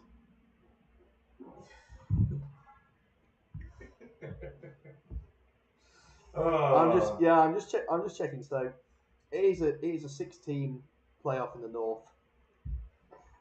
So North 6 plays North 3, North 4 plays North 5. Helmet's coming off here. Don't know whether this has just come to the side. So 3 divisions. You would expect 1 and 2 then, mostly to be the 6 teams. He's up now, or at least moving. Is Mark all right? Well, he's up. His head is up. His head up. Oh, that's good at least. So yeah, I think Shropshire are going to be playing somebody. They're not going to be making the top 1 or 2 seeds. So they'll obviously be in that 3 to 6 range, presuming it is 1 and 2, and it doesn't get upset by somebody having multiple 6 and 2 teams, for example. Yeah, exactly. I presume that's how it works. Have they called the game? Well, this is what I'm trying to figure out. Line it up. Yeah, well, I can't tell if it's lining up because it's not a full team lineup, but it is just a defensive huddle at the moment. Oh. Looks like Phillips is stood up, and they're just going to try and help him a bit further away from the side. They got a crutch for him and stuff. Oh, it's not good. He was having a really good game as well. But yeah, so it looks. I think Shropshire are going to have to play. Sorry, I'm bouncing between multiple tabs on my computer here. Shropshire are potentially going to have to play, depending on how the games fall, Scunthorpe, Yorkshire Rams, or Glasgow. Oh God, there's a trip you don't want to do. Yeah, it's a long journey. You want to do away. I mean, Glasgow's a fine city, but Glasgow's a fine city. I always remember when I played Stirling for university, and you get to Glasgow, and you're like, I've still got 90 minutes left, basically. And for some reason, we always stopped at T-Bay, which as a university student is a dreadful service station. As an adult, it's fine, but when you've got little money, walking in and being like, "Do you want a $12.50 slice of lasagna?" You're like, not really. People used to buy shortbread from there and just eat it all. Yeah, fair enough. We do seem to be getting play back on the field here. Yeah, that's good. It looks like Phillips is at least up and moving around on the some amount of his own. They've gone through some assessments. We'll leave them to it. Yeah. But he is cleared far enough from the field where it's not a safety hazard anymore. Which is the main thing, that's of course. the main thing. Yeah, you can't exactly say, well, we'll leave him here, but nobody run left. I mean, obviously, you got to take your time and make sure everything's okay. Don't go to that sideline, please.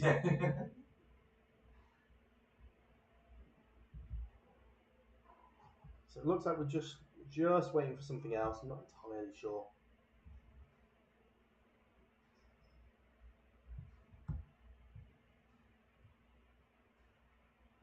Maybe someone was moving a bag off the sideline just from.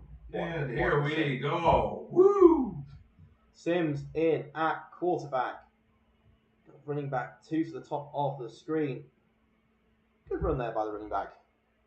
Following up from the inside. It's going to be third down. I completely lost track of what down it was. It's going to be about third down and 6 now. For the Revolution.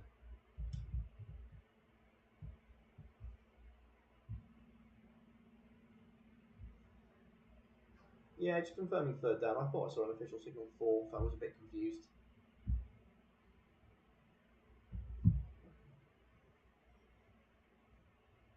There can't be all that long left in the game. We should be on a running clock. Things should be ticking over as Sean is yawning and making me tired. Oh, stop it. You put up a bit of fun towards the end of the game. I was up all night working on play cards. Number 19 there, the running back. Managed to break 2 tackles. Still driving. Nice little run there. They're going to be about 4th and 2. Not quite a muscle hamster, but like at least a high effort chipmunk. Yeah, Andy BAFA there with the run. I'm going to say, you would think Shropshire are going to go for this. We do seem to have a couple of people walking off. I hope Shropshire go for this, honestly. I'd like to see him pick it up. They've just picked up 3 yards, I think, on consecutive plays. Now they only want 2 and a bit. It's worth having a go. You know what's always amazing to me? That NFL game in the UK takes 3 hours. Now they call the timeout. Yeah. Yeah, because an NFL team takes 3 hours. But there's no commercials. No commercials. We're not stopping for anything. Why does it still take 3 hours? True. Sean Endicott with the philosophical question of the day. I'm just saying, somebody, if they tried to monetize Britball and put in ads, a game would be 5 hours long. Nah, you just stick him in the random pause like we've got now. Speaking of adverts, Bill with Muscle Food. If you use the code Bill-Caesars at checkout, you will get that was slick. It was good. Yeah. You will get 10% of the order will go to the club as commission. It helps the club pay for equipment, pay for the great venue we've got here at the David Ross Sports Village and all the facilities that come with it. Use the code Build-Caesars. That's for both Muscle Food and Prepped Pots. Healthy, nutritious, chef-led meals from just £2.49 a portion, delivered directly to your door. The code is Build-Caesars. It does look like Shropshire are going to punt here, though I hope this is a fake punt. Oh, Shropshire. It is a real punt. It has indeed been punted. And Caesars players are running towards it. I mean, the punter will get punted inside the 20 on his stat sheet. There you go. He's got 2 of those today. He's got 2 of those. 1 punt inside the 10. Is that enough? He's got enough attempts, eh? Hey? Because he had to punt so much because the Caesars defense is so good. I was unsure as to why that was supposed to be funny, though. I'm just picking on him. Why are we picking on Pick them? on Shropshire. I quite like the Shropshire They punter. do seem very. No, the punter seems nice. Punter seems nice. I'm a big fan of that. Mark Phillips, he's had a great game. Yeah. I was really confused. You sort of just turned over as if I was supposed to understand the joke. Well, as Coach Wes on the under 19 team says, it's only a funny joke if you have to explain it, Sean. That's the key. Trips to the top of your screen here. A little stack in the middle there. Is it a stack? Not really. Baldwin in at quarterback. Double pull there for the counter. And whoever the running back is had a hole and is still trying to break the tackle there. Good little fight there between the Shropshire defender and the running back. Who is that? Number 39 for the Caesars. Can you switch to the end zone, Cam? That's apparently Sam Lacey. Can I switch to the end zone cam so you can just have a look and make sure your Caesars juniors are warming up? I would never do such a thing. Absolutely not. So for those of you wondering, we are in the end zone cam until Sean brings the main camera back out. Go ahead. There we are. Snap back. Baldwin throws it out to the outside. It's going to be tackled down there, number 19 of the Caesars. I've got two number 19s, so I'm not entirely sure who you are. ChatGPT does some stuff well. Yeah. Maybe a good workout plan. It did. I wrote an article about it, yeah. What sort of his 2-minute warning? By the looks of it, yeah. 2-minute warning given. Some people, Shropshire have some timeouts. Caesars have 2 timeouts. I couldn't quite see what the Shropshire signal was.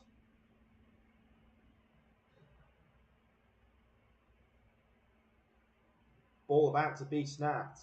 Ball is snapped. Baldwin drops back. Throws it deep across the middle. And it was indeed caught by number 19, who I don't have a name for. I have 2 names for, so I don't know which one's the correct one. Sorry about that, folks. You just made us run off my screen. It's faster than I expected. Wily. Cheetah. Inside the 30 here. Caesars looking for the 50 burger. Touchdown would give them it instantly. Timeout taken by the Caesars. Is it? Yeah, it was taken. I presume it was taken as... It was taken, but then... It was taken, but... Don't do anything. But just line up again. Just line up again. It's just to stop the clock, because they're on the clock, aren't they? Where they have to stop for a certain number of seconds? I think the timeout was called, and then it just wasn't signalled up until that point. Although I think the Shropshire coach actually wants to take the timeout. Yeah, it looks like the Shropshire coach... Shropshire coach came on.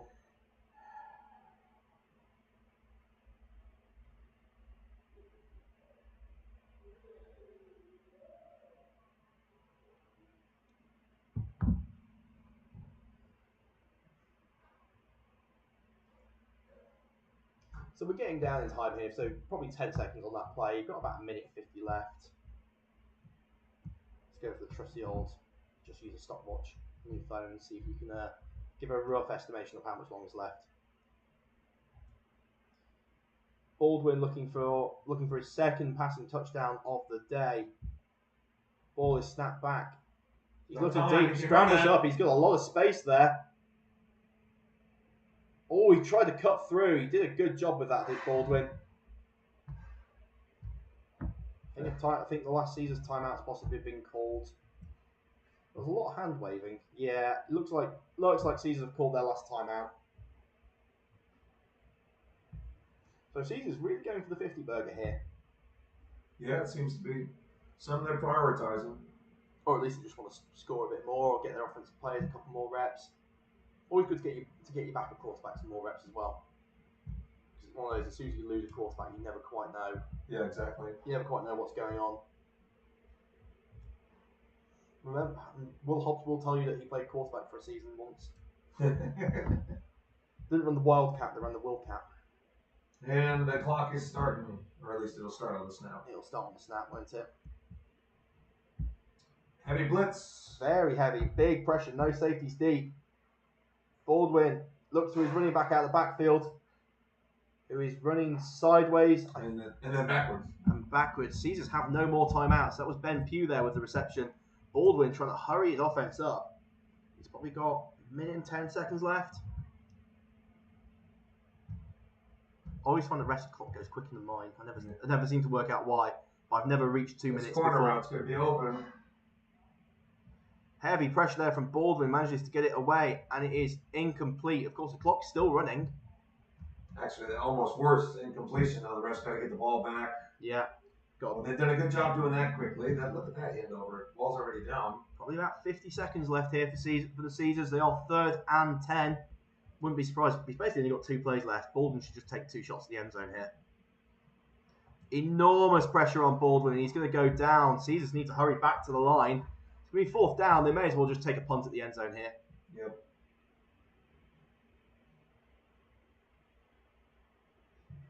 See what I mean about the clock? The clock runs. I still had another 30 seconds left on the clock, but that is it. Full time in this game. The Nottingham Caesars 44, the Shropshire Revolution 9 in what can only be a scoring army. But that does indeed make the Nottingham Caesars your NFC1 Midlands champions for the 2nd year in a row. We're going to go for an MVP for this game, Sean? Oh, I think Sam Fraser. Yeah, Fraser did a really good game. Helped spark the offense when they were struggling. Very much so. I think, again, we've got to shout out to some of the Shropshire players. Mark Phillips has definitely had a great game for them. Yeah. Hope he's all right with whatever injury he came off with towards the end of the game. So I think on defense, you can really give it to any other D lineman. Yeah, definitely. Kareem Handy had a great game. So we are expecting if they're now Midlands champions, that will put them as one of the top 3 seeds, I presume. Which means there will be a home playoff game at some point in the future. Keep an eye on Instagram for those dates. Not entirely sure exactly how everything's getting sorted out. But from myself and from Sean, thank you very much for watching. We will see you in a few weeks' time, and goodbye.